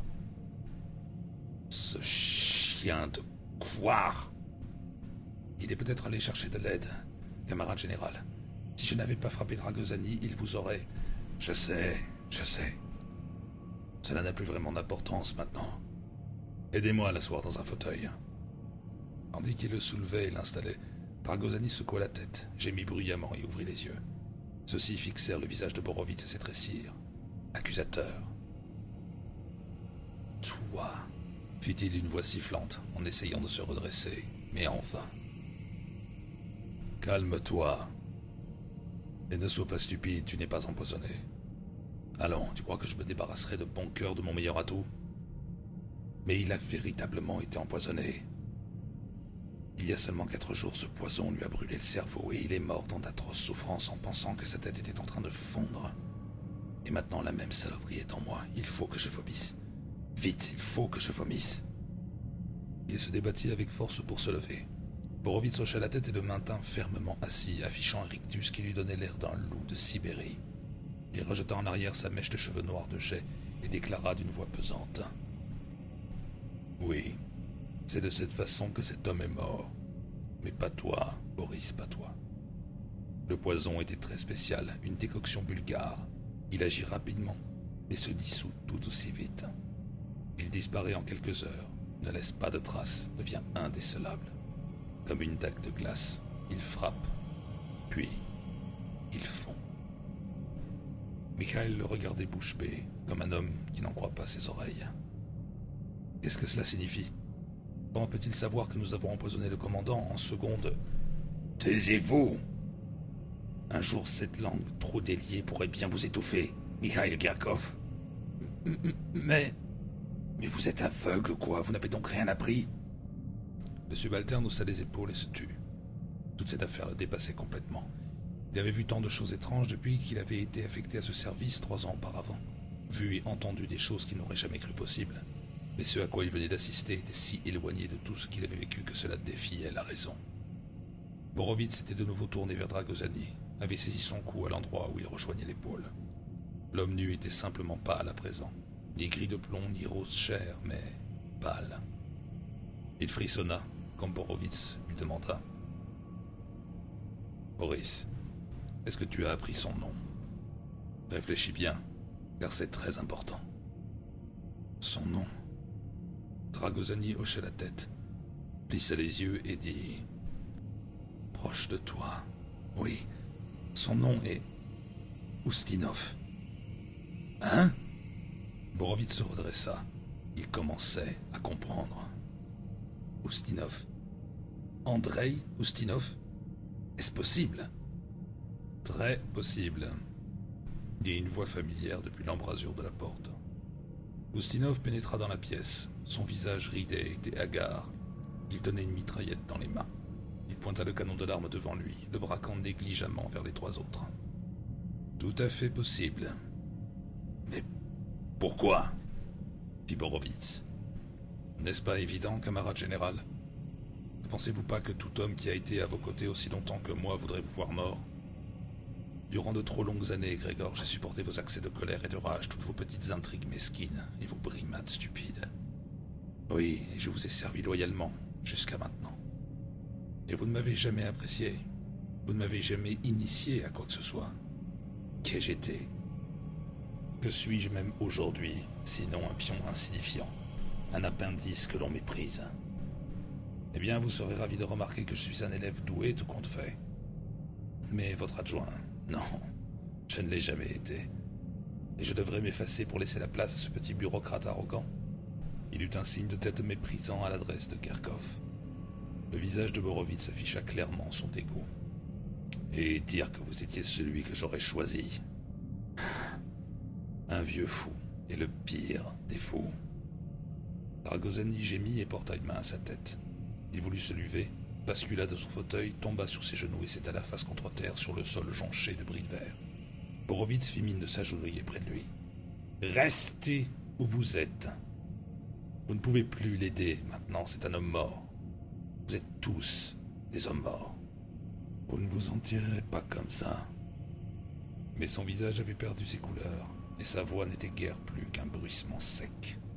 « Bien sûr que si. Avec toute cette boucherie, cette folie. Oh, je raconterai une histoire convaincante, soyez-en sûrs, sur vous.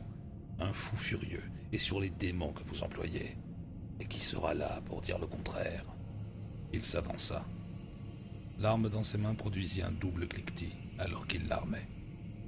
Sur le sol, à ses pieds, Boris Dragozani n'était pas inconscient.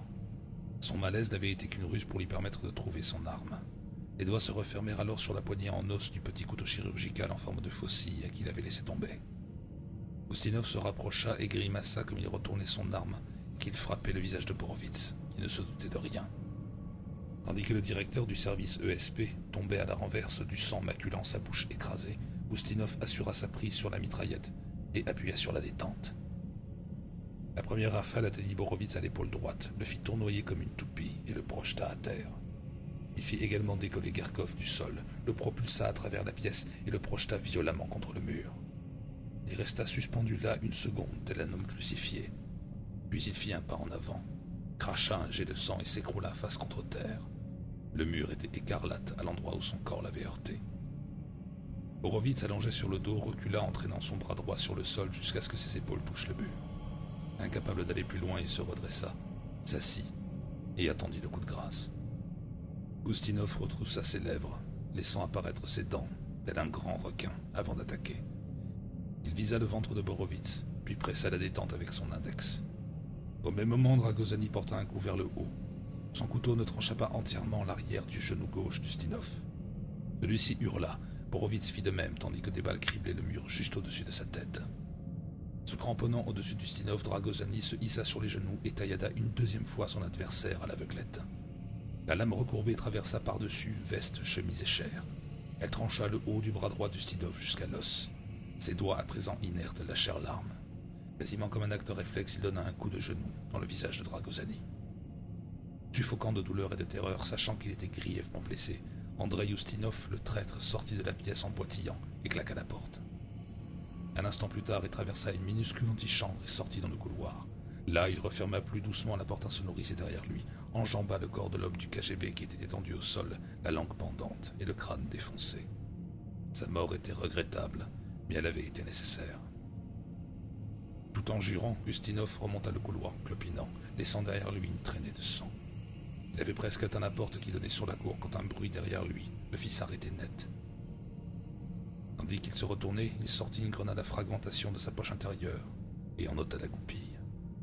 Il aperçut Dragosani qui sortait dans le couloir, trébuché sur le corps étendu là et tombé à genoux. Alors, comme leurs regards se croisaient, il lança la grenade. Après cela, il ne lui restait plus qu'à sortir d'ici, tandis que le tintement de la grenade rebondissait sur le sol, résonnait dans ses oreilles, tout comme le sifflement de la respiration de Dragosani. Il ouvrit la porte métallique, la franchit et la tira avec force pour la refermer derrière lui. Une fois dehors dans la nuit, Ustinov compta mentalement les secondes tandis qu'il se dirigeait en traînant la jambe vers les deux infirmiers en blouse blanche qui se tenaient à l'arrière de l'ambulance. Au secours. Je suis blessé, c'est Dragosani. L'un de nos agents spéciaux. Il est devenu fou, il a tué Borowitz, Gerkov et un homme du KGB. De derrière lui, confirmant ses paroles, une détonation assourdie se fit entendre. Un coup sourd en leur parvint de la porte métallique comme si quelqu'un l'avait frappée avec une masse.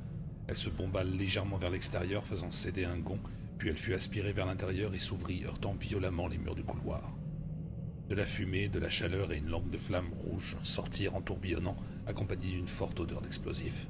« Vite, vous le chauffeur, emmenez-nous loin d'ici tout de suite, avant que tout explose. » Il y avait peu de chances que cela se produise, mais une telle affirmation garantissait une certaine action, et cela mettrait Ustinov à l'abri, pour le moment du moins. L'ennui, c'est qu'il n'avait pas la certitude que ceux qui se trouvaient à l'intérieur étaient morts. S'ils l'étaient, ils auraient amplement le temps de construire son histoire. Sinon, c'était lui, l'homme mort. Seul l'avenir le dirait. Il monta péniblement à l'arrière de l'ambulance tandis que le moteur rugissait, suivi de deux infirmiers qui entreprirent aussitôt de lui ôter son pardessus et sa chemise. Les portières battirent tandis que le véhicule traversait la cour, passait sous un haut passage voûté et suivait une piste qui conduisait au mur d'enceinte. Le chauffeur se pencha sur son volant et appuya sur l'accélérateur. Dans la cour, les hommes de la sécurité et le pilote de l'hélicoptère sautillaient et glissaient sur les pavés, toussant les volutes de fumée âcre qui s'échappaient de la porte affaissée sur ses gonds. Le feu, qui s'était limité à quelques flammes, s'était éteint dans un mur de fumée. Surgissant de ce brouillard épais et nauséabond, une forme cauchemardesque s'avança en chancelant. Dragosani, toujours nu, sa chair grise et maculée de sang strié de noir, portait sur ses épaules à la manière d'un sapeur-pompier un Grégor Borowitz vociférant. « Hein ? Quoi ? Où est ce chien, Ustinov ? Vous l'avez laissé s'échapper ? Où est l'ambulance ? Qu'est-ce que vous foutez, bande d'imbéciles ?» Tandis que les hommes de la sécurité descendaient Borowitz du dos courbé de Dragosani, l'un d'eux dit d'une voix essoufflée. « Le camarade Ustinov était blessé, monsieur, il est parti dans l'ambulance. » Camarade ? Vous l'avez appelé camarade ? Ce n'est pas un camarade, celui-là. Blessé, tu dis ? Seulement blessé, espèce de crétin, je le veux mort ! Il tourna son visage de loup vers la tour et hurla. « Toi, là-bas ! Tu vois l'ambulance ? » ?»« Oui, camarade général. Elle s'approche du mur d'enceinte. »« Arrête là !»« Mais... Explose-la! Envoie-la en enfer! Le tireur d'élite posté sur la tour fit glisser sa lunette télescopique à vision nocturne dans une rainure de la crosse de la Kalachnikov et engagea d'un coup sec un chargeur de balles traçantes et de balles explosives. Il s'agenouilla, ajusta de nouveau le véhicule dans la réticule de sa lunette et visa la cabine et le capot. L'ambulance ralentit comme elle arrivait près de l'un des passages voûtés qui traversaient le mur d'enceinte, mais le tireur d'élite savait qu'elle n'arriverait jamais jusque-là. Calant son arme entre son épaule et le parapet, il appuya sur la détente jusqu'au bout. Le jet de feu jaillit de la tour, tomba à quelques mètres du véhicule, puis franchit d'un bond l'intervalle qui le séparait de sa ligne, et l'atteignit. L'avant de l'ambulance explosa dans une boule de feu aveuglante, projetant de l'essence enflammée dans toutes les directions. Sous l'effet du souffle, le véhicule fut déporté de la piste, se renversa sur le côté et laboura le sol avant de s'arrêter. Quelqu'un vêtu de blanc s'en extirpa, se traîna sur les mains et les genoux pendant qu'il brûlait. Un autre homme à la chemise déboutonnée qui flottait, un par-dessus foncé sur le bras, apparut, s'éloigna des flammes et se dirigea vers la sortie couverte. Ne pouvant voir la scène depuis la cour où il se trouvait, et soutenu par les hommes de la sécurité, Borovitz cria impatiemment vers la tour. « Tu l'as stoppé ?»« Oui, monsieur. 2 hommes au moins sont vivants. L'un d'eux est un ambulancier, et je pense que l'autre c'est... »« Je sais qui c'est. C'est un traître. Il m'a trahi moi, le service, la Russie. Descends-le. » Le tireur d'élite avala sa salive, visa et tira. Balles traçantes et explosives jaillirent, hachèrent la terre près des talons d'Ustinov, le rattrapèrent et le firent exploser dans un embrasement de phosphore et d'acier. C'était la première fois que l'homme sur la tour tuait quelqu'un. Il posa son arme et s'appuya en tremblant contre le parapet. « C'est fait, monsieur. »« Très bien. Reste où tu es. Ouvre l'œil. » Il gémit et étreignit de nouveau son épaule à l'endroit où du sang suintait à travers le tissu de son par-dessus. « Vous êtes blessé, monsieur. »« Bien sûr que je suis blessé, imbécile. Cela peut attendre encore un peu. Je veux que tous les hommes viennent ici. Je veux leur parler, et pour le moment, rien de ce qui vient de se passer ne doit sortir de ces murs. Combien de ces abrutis du KGB avons-nous ici ? 2, monsieur. L'un est à l'intérieur. Il est mort. Alors il n'en reste qu'un, monsieur. Là-bas, dans les bois. Nous autres sommes des agents du service. Bon. Mais celui dans les bois, est-ce qu'il a une radio ? Non, monsieur. Encore mieux. Très bien. Allez le chercher et enfermez-le pour le moment. Ma position m'autorise à donner un tel ordre. Et que personne ne s'inquiète. Tout cela repose sur mes épaules qui sont très larges. Comme vous le savez parfaitement. Je n'essaie pas de cacher quoi que ce soit, mais je désire agir à ma façon. Cela pourrait être notre chance de nous débarrasser du KGB une bonne fois pour toutes. Bon. Remuez-vous tous maintenant. Toi, l'école. J'ai besoin d'un médecin, le médecin du service. Amène-le ici immédiatement. Oui, camarade général. Tout de suite. Le pilote courut vers son engin, et les hommes de la sécurité se précipitèrent vers leur voiture qui était garée à l'extérieur de la cour. Borovitz les regarda s'éloigner et s'appuya sur le bras de Dragozani. « Boris, tout va bien ?»« C'est toujours en un seul morceau si c'est ce que tu veux dire. J'ai juste eu le temps de me réfugier dans l'antichambre avant que la grenade n'explose. » Borowitz eut un sourire cruel, malgré la terrible brûlure qu'il avait à l'épaule. « Bon, alors retourne là-bas et essaye de trouver un extincteur. Tout ce qui continue à brûler, éteins-le. Ensuite, rejoins-moi dans la salle de conférence. » « Alors, qu'est-ce que tu attends ?» Alors que Dragozani franchissait la porte dévastée et retournait dans le couloir où la fumée s'était presque à présent dissipée, Borovitz lui lança. « Hé, camarade, trouve-toi des vêtements ou au moins une couverture. Ton travail est terminé pour cette nuit. Ce n'est pas très convenable que Boris Dragozani, le nécromancien du Kremlin, ou du moins qui le sera un jour, se promène en costume d'Adam, non ?» Une semaine plus tard, au cours d'une audition spéciale qui se tenait à huis clos, Grégor Borovitz justifiait l'action qu'il avait entreprise lors de la nuit en question au château Boronitsy. L'audition avait un double objectif. Premièrement, il fallait donner l'impression que Borovitz avait été convoqué pour répondre à un grave dysfonctionnement dans le service expérimental, placé sous son contrôle. Deuxièmement, il fallait lui laisser la possibilité de présenter son dossier en faveur d'une complète indépendance vis-à-vis des autres services secrets, et particulièrement du KGB. Bref, Borovitz utiliserait l'audition comme une plateforme pour obtenir une totale autonomie. La commission, forte de 5 juges, plus exactement des interrogateurs ou des enquêteurs, était composé de Georg Krisic, du comité central du parti, Olivier Belekosia et de Karl Dianov, membre du cabinet ministériel, de Yuri Andropov, directeur du Komitet Gosudarstvenoi Bezopasnosti, autrement dit du KGB, et d'un cinquième homme, qui n'était pas seulement un observateur indépendant, mais en fait le représentant personnel de Leonid Brejnev. Puisque de toute façon le premier secrétaire aurait le dernier mot, son délégué sans nom, mais de la plus haute importance, était l'homme que Borowitz devait convaincre à tout prix. Il était également, du fait de son anonymat, celui qui avait le moins à intervenir. L'audition avait lieu dans une grande pièce au deuxième étage d'un immeuble de Kursoutsov Prospect, ce qui permettait à Andropov et à l'homme de Brejnev d'être présents sans difficulté puisque tous deux avaient des bureaux dans ce pâté de maison. Aucun d'eux n'était particulièrement critique.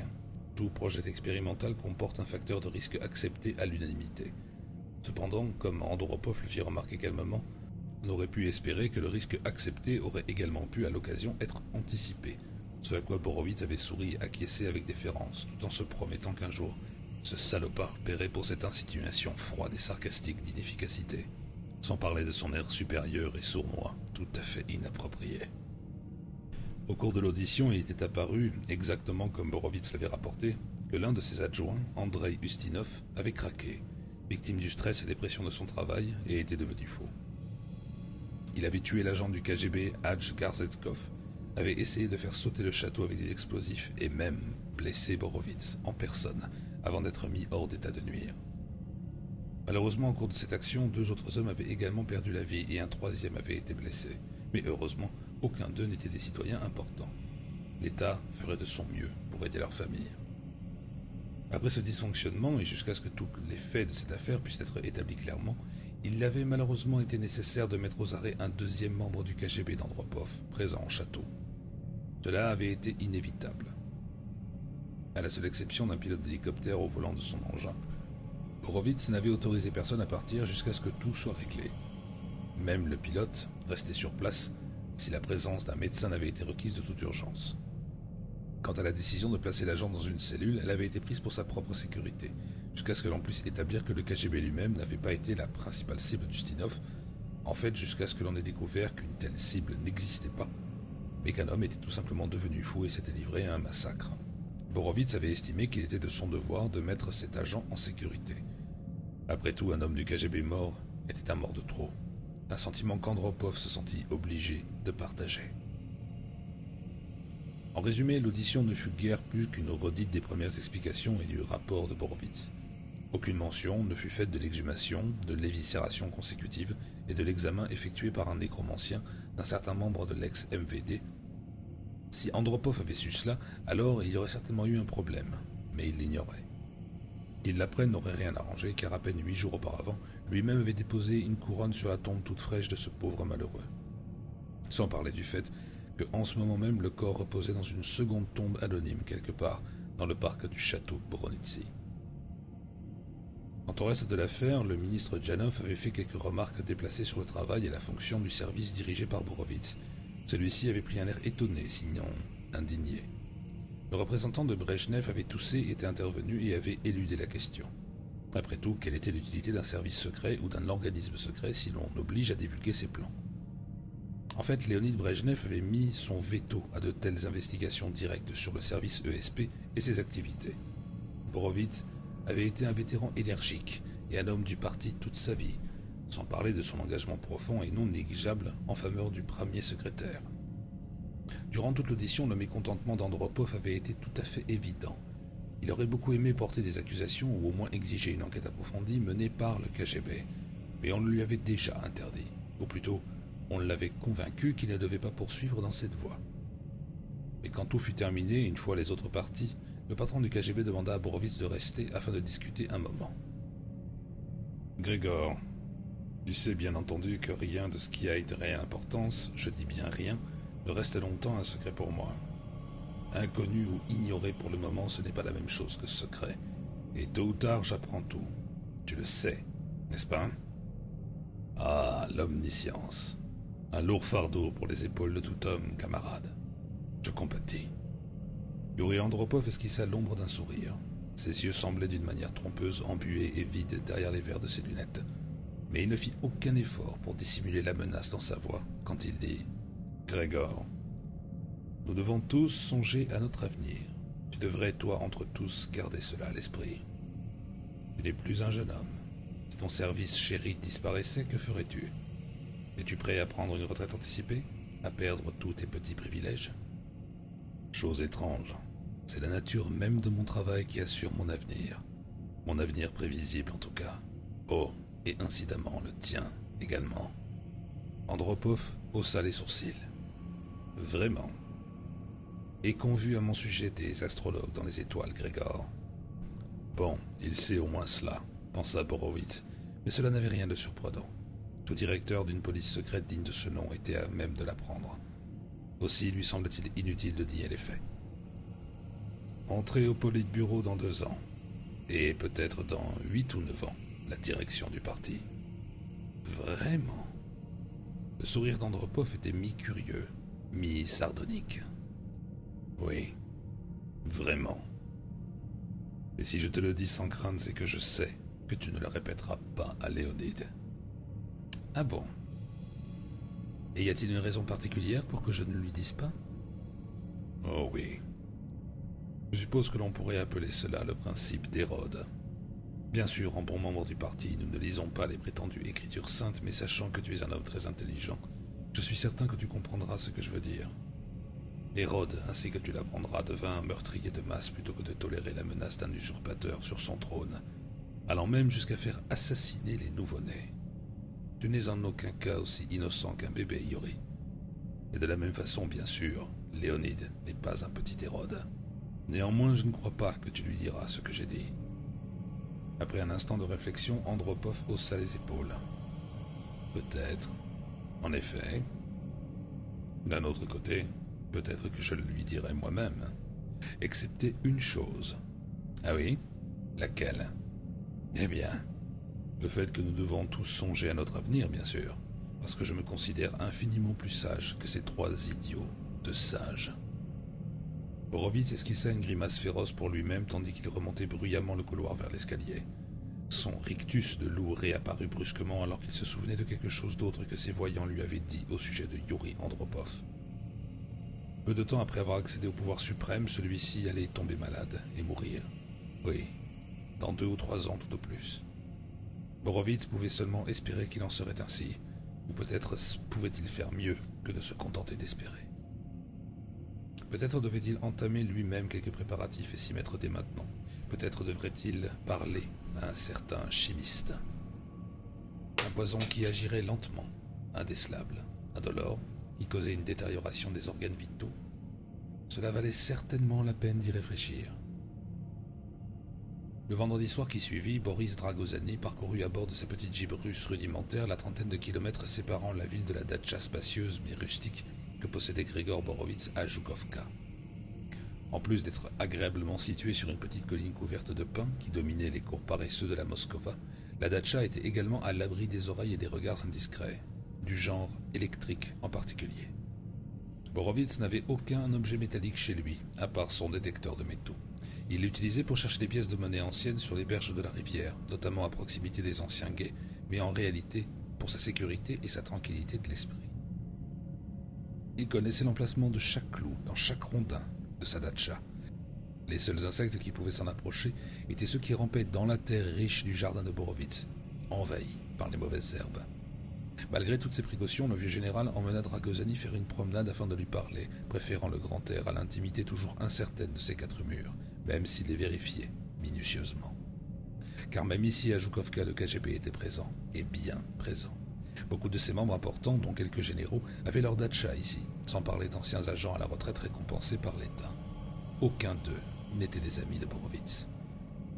Tous auraient été ravis de rapporter à Yuri Andropov la moindre bribe d'information qu'il leur serait possible de dénicher.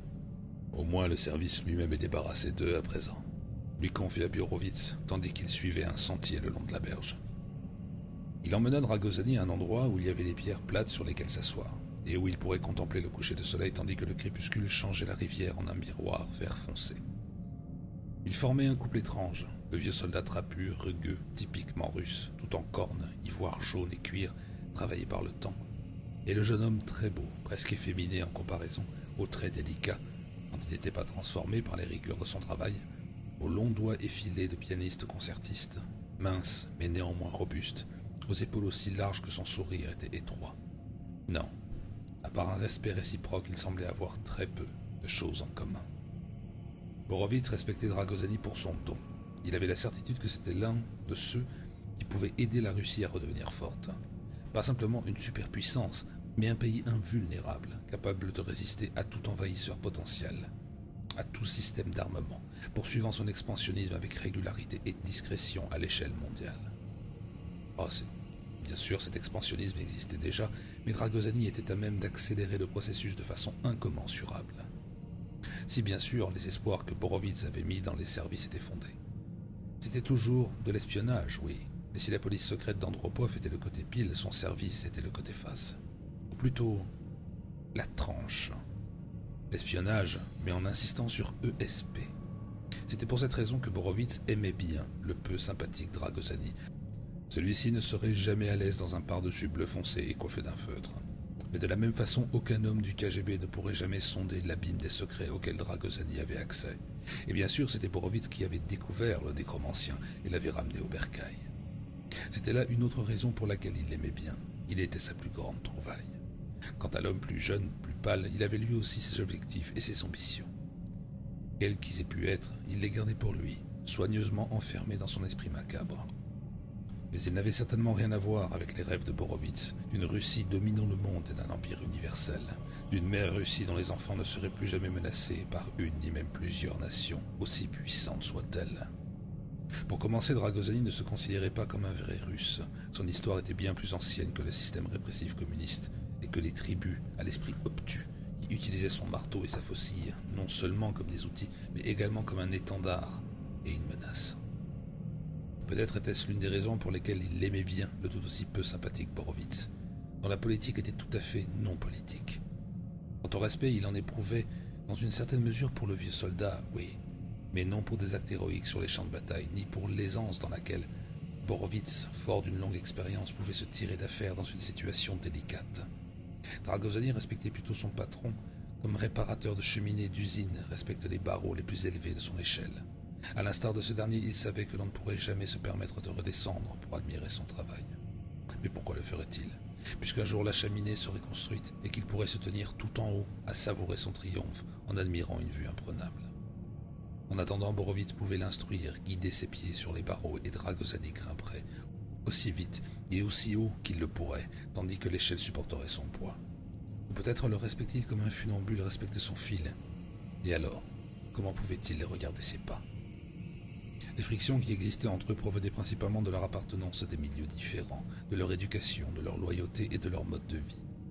Borovitz était un moscovite pure souche qui s'était retrouvé orphelin à 4 ans, confectionnant à 7 ans des fagots de bois de chauffage pour vivre et s'était engagé dans l'armée à 16 ans.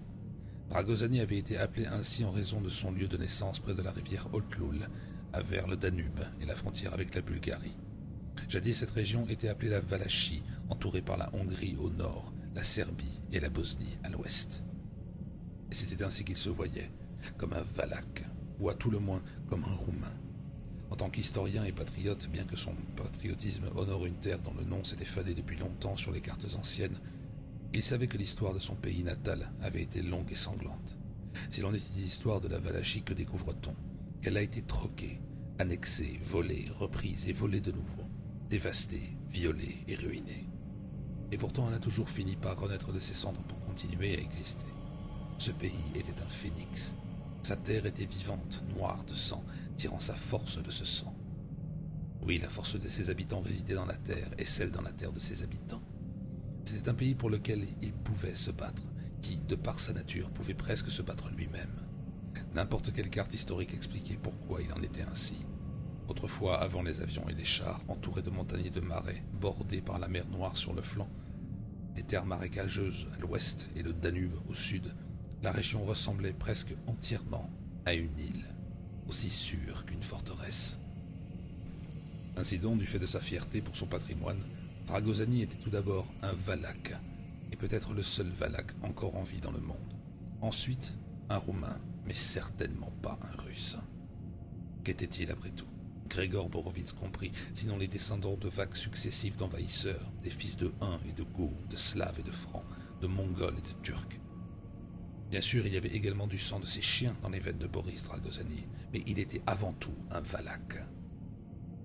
Il pouvait se comparer au vieil homme sur un seul point. Tous deux avaient été plus ou moins orphelins, mais même là, les circonstances étaient très différentes. Borovitz avait eu au moins ses parents, qui l'avaient connu tout bébé, mais s'ils étaient à présent oubliés depuis longtemps. Mais Dragosani, lui, était un enfant trouvé, abandonné sur le pas d'une porte dans un village romain, à peine âgé d'un jour.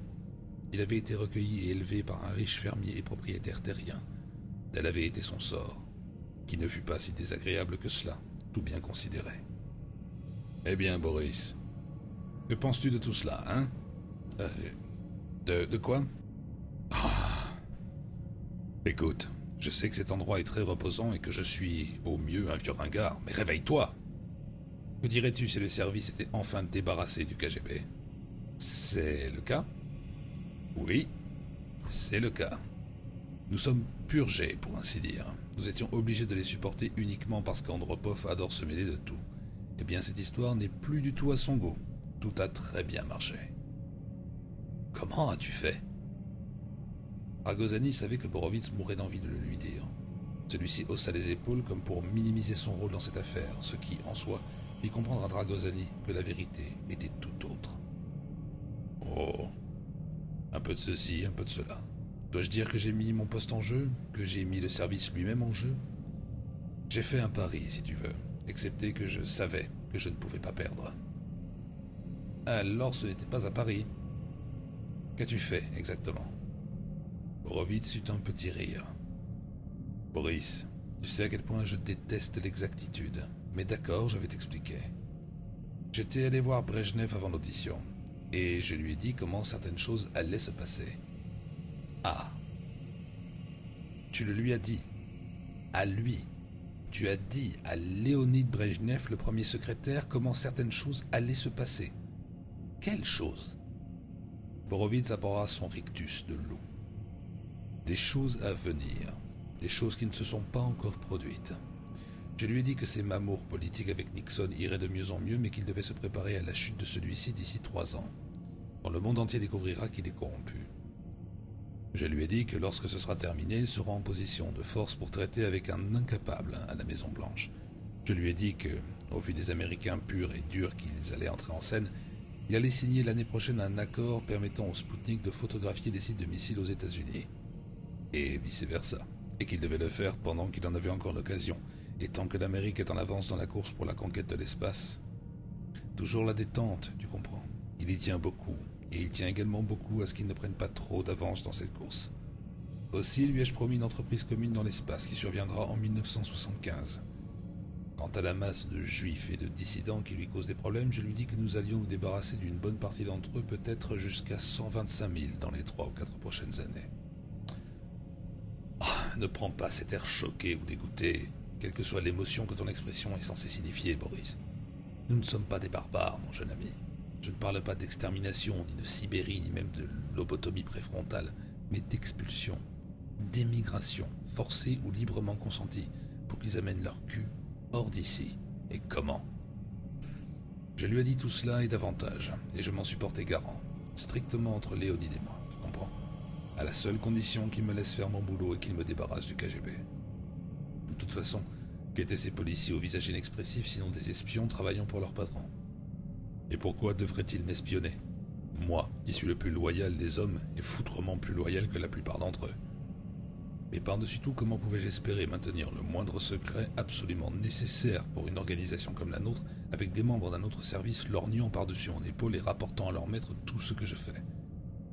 Des maîtres qui seraient bien incapables de comprendre quoi que ce soit à mes activités. Ils se seraient contentés de rire, de tourner en dérision ce qu'ils peuvent espérer comprendre, réduisant à néant le moindre effort de discrétion. Et une fois encore, nos adversaires auraient maintenu leur avance, car, que l'on ne s'y trompe pas, Boris, les Américains et les Britanniques, oui, et aussi les Français et les Chinois ont leurs espions télépathes, eux aussi. Mais, donne-moi 4 ans, Léonid, lui ai-je dit. 4 années sans les singes de Yuri Andropov, et je te fournirai les germes d'un réseau d'espionnage dont tu ne peux qu'imaginer l'incroyable potentiel. Des arguments puissants. Et quelle a été sa réponse? Il a dit « Grégor, mon vieil ami, vieux soldat, vieux camarade. Entendu, tu auras tes 4 ans. J'attendrai et je veillerai à ce que tes factures soient payées, et à ce que toi et ton service receviez suffisamment de subsides pour conduire vos Volgas et boire votre vodka. Et je guetterai toutes les choses que tu m'as promises ou dont tu as prédit l'arrivée, et pour lesquelles je te serai reconnaissant. Et si dans 4 ans elles ne se sont pas produites, alors j'aurai tes couilles. » Ainsi tu as toute confiance dans les prédictions de Vladi? Es-tu donc si certain que notre devin est infaillible? Oh oui, il est presque aussi bon pour prédire l'avenir que tu l'es pour renifler le secret des morts. Ah. Dans ce cas, pourquoi n'a-t-il pas prédit ce gâchis au château? À l'évidence, il aurait pu prévoir un désastre de cette ampleur, non? Mais il l'avait prédit. D'une manière indirecte. Il y a 2 semaines, il m'avait dit que j'allais bientôt perdre mes 2 plus proches collaborateurs, et je les ai perdus. Il avait également prédit que j'en désignerais d'autres, mais cette fois, sortis du rang. Dragosani fut incapable de dissimuler son intérêt. Tu as quelqu'un en vue? Toi, et peut-être Igor Vladi lui-même. Je ne veux pas de rival. La rivalité n'intervient pas là-dedans. Vos dons sont différents. Il ne prétend pas être un nécromancien et tu es incapable de lire l'avenir. La raison pour laquelle vous devez être 2, c'est pour assurer la continuité si jamais quelque chose arrivait à l'un ou l'autre. Oui. Et nous avons eu les 2 prédécesseurs. Quels étaient leurs dons? Avaient-ils commencé sans rivalité, eux aussi? Au début, quand j'ai mis sur pied le service, j'étais à court de gens possédant un don effectif. Mon premier groupe d'agents d'Esper était inexpérimenté. Ceux qui avaient un don réel, comme Vladi, que j'ai avec moi depuis le début, et qui s'est constamment amélioré, et plus récemment toi, étaient trop importants pour être confinés à des tâches administratives de routine. Ustinov, également avec nous depuis le début, mais uniquement en tant qu'administrateur, et plus tard, Gerkov, remplissait parfaitement ses fonctions. Ils n'avaient pas le moindre don ESP, mais tous 2 semblaient avoir l'esprit ouvert. Une chose difficile à trouver en Russie de nos jours, surtout quand on veut rester en même temps du bon côté de la barrière politique, et j'avais quelques espoirs que l'un d'eux au moins serait aussi intéressé et concerné par notre travail que je le suis. Quand la jalousie s'en est mêlée, alors ils sont devenus rivaux. J'ai décidé de les laisser s'affronter sans intervenir. La sélection naturelle, pourrait-on dire. Mais Vladi et toi, c'est tout à fait différent. Je ne permettrai aucune rivalité entre vous. Mets-toi bien ça dans la tête. Néanmoins, quand tu ne seras plus là, l'un de nous devra prendre les rênes. Je n'ai pas l'intention de partir, pas avant très longtemps. Le moment venu, nous verrons bien. Il se tut et réfléchit, le menton dans les mains et observa les lents remous de la rivière. Pourquoi Ustinov s'est-il retourné contre toi? Pourquoi ne pas se débarrasser de Gerkov tout simplement? C'était certainement plus facile, moins risqué, non? Il y avait 2 raisons pour lesquelles il ne pouvait pas se contenter d'éliminer son rival. La première, c'est qu'il avait été suborné par un vieil ami à moi, l'homme que tu as examiné, que je soupçonnais depuis un certain temps de chercher à causer ma perte. Nous 2 détestions, ce vieux tortionnaire du MVD et moi. C'était inévitable, soit il me tuait, soit c'était moi qui le tuais. Pour cette raison, j'avais demandé à Vladi de le surveiller et de se concentrer sur lui. Dans un futur immédiat, il a eu la trahison et la mort. La trahison me serait destinée, la mort serait la mienne, ou la sienne. Dommage qu'Igor ne puisse être plus précis. De toute façon, je me suis arrangé pour que ce soit la sienne. La deuxième raison, c'est que tuer Gerkov, même adroitement, en évitant soigneusement d'être personnellement impliqué dans cette mort accidentelle, n'aurait pas réglé le problème à sa racine. Cela revenait à couper une mauvaise herbe. Avec le temps, elle repousserait. Sans aucun doute, je nommerais quelqu'un d'autre à ce poste, probablement un ESPR. Et quel espoir resterait-il à ce pauvre Ustinov? C'était son seul véritable problème. L'ambition. En tout cas, je suis un rescapé, comme tu peux le voir. J'ai utilisé Vladi pour prévoir ce que ce vieux porc de botteur de cul bolchevique me réservait. Et je l'ai buté avant qu'il puisse me buter. Et je t'ai utilisé pour lire dans ses entrailles et voir qui d'autre était impliqué. Hélas, c'était Andrei Ustinov. J'avais pensé que peut-être Andropov et son KGB étaient dans le coup eux aussi. Ils m'aiment autant que je les aime. Mais ce n'était pas le cas. J'en suis heureux, car ils ne renoncent pas facilement. Mais dans quel monde de querelles mesquines et de vendetta vivons-nous, hein, Boris? Allons, cela fait seulement 2 ans que Léonid Brejnev s'est fait virer aux portes mêmes du Kremlin. Ragozani avait l'air pensif. « Dis-moi une chose, dit-il finalement. Quand tout a été terminé cette nuit-là au château, je veux dire, est-ce que c'est pour cette raison que tu m'as demandé s'il était impossible de lire dans le cadavre d'Ustinov, ou plutôt dans ce qu'il en restait? Parce que tu pensais qu'on pouvait avoir été manipulé par le KGB aussi bien que par ton vieux copain du MVD ?» Borovitz haussa les épaules. « Quelque chose comme ça. Mais cela n'a plus d'importance maintenant. Parce que s'ils avaient été impliqués, cela serait apparu au cours de l'audition, et notre ami Yuri Andropov n'aurait pas été aussi à l'aise. Je m'en serais aperçu. En fait, il était juste un peu furax que Léonid ait jugé approprié de tirer un peu sur sa laisse. Ce qui signifie qu'il va vouloir ta peau, maintenant. Non, je ne le pense pas. Pas pendant 4 ans, en tout cas. Et quand on s'apercevra que j'avais raison, c'est-à-dire quand Brejnev réalisera les prédictions de Vladi et aura ainsi la preuve positive de l'efficacité du service, il ne tentera rien contre moi à ce moment-là non plus. Alors, avec un peu de chance, nous serons débarrassés de cette clique définitivement. Eh bien, espérons-le. Apparemment, tu as été très astucieux, général, et je le savais, de toute façon. À présent, dis-moi, pour quelle raison autre m'as-tu demandé de venir ici aujourd'hui? Eh bien, j'ai encore des choses à te dire. D'autres fers sur le feu, tu sais. Mais nous pouvons en parler au cours du dîner. Natacha a préparé du poisson pêché dans la rivière, des truites. Strictement interdit. Elles sont encore plus succulentes. Je voulais également te conseiller de vendre maintenant cette boîte sur roue et de t'acheter une voiture digne de ce nom. Une Volga d'occasion, je dirais. Rien de plus récent que la mienne, en tout cas. Cela va de pair avec ta promotion. Tu pourras l'essayer quand tu partiras en vacances. Des vacances? À présent, tout arriver en même temps est trop vite. Ah, oui, je ne te l'avais pas dit. 3 semaines au moins, aux frais de l'État. Je fortifie le château. Cela sera tout à fait impossible de travailler là-bas. Tu fais quoi? As-tu dit que tu vas fortifier l'endroit? Oui. Ni des mitrailleuses, clôtures électriques, ce genre de choses. Ils en ont à Baïkonour au Kazakhstan, là où ils lancent les véhicules spatiaux. Notre travail est-il moins important? De toute façon, les travaux ont été approuvés, ils commencent vendredi. Nous sommes nos propres patrons maintenant. Tu comprends, avec certaines limites. À l'intérieur du château, en tout cas. Quand j'aurai terminé, nous aurons tous 2 des passes pour entrer et aucune possibilité de franchir l'entrée sans eux. Mais ça, c'est pour plus tard. En attendant, il y aura beaucoup de travaux que je superviserai moi-même en partie. Je veux tout étendre, ouvrir, agrandir. Davantage de salles pour les expériences. J'ai obtenu 4 années, oui. Mais elles passeront très vite. La première étape des modifications prendra presque 1 mois. Alors pendant les travaux, je pars en vacances. Ragozani était désormais enthousiaste, le ton de sa voix trahissant son impatience. Exactement. Toi et 1 ou 2 autres. Pour toi, c'est une récompense. Tu as été parfait cette nuit-là. À l'exception de ce trou dans mon épaule, cela a été une réussite complète. Oh, et aussi la perte de ce pauvre Garkov, bien sûr. Mon seul regret, c'est d'avoir été obligé de te demander de te charger de tout. Je sais que tu dois détester ça. Je préfère ne pas en parler, cela ne te dérange pas?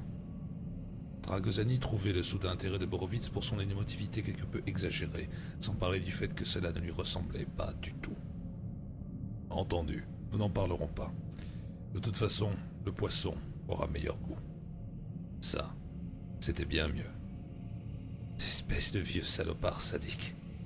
Borovitz éclata de rire. C'est ce que j'aime chez toi, Boris. Tu me ressembles. Tu manques de respect à tes supérieurs. Au fait, où passeras-tu tes vacances? Chez moi? En Roumanie? Bien sûr. Retour à Dragozani, où je suis né. Tu ne vas jamais ailleurs? Pourquoi le ferais-je? Je connais l'endroit et j'aime les gens, dans la mesure où il m'est possible d'aimer, en tout cas. Dragozani est une ville, à présent, mais je trouverai un endroit en dehors de la ville, quelque part dans les villages des collines. Cela doit être très agréable.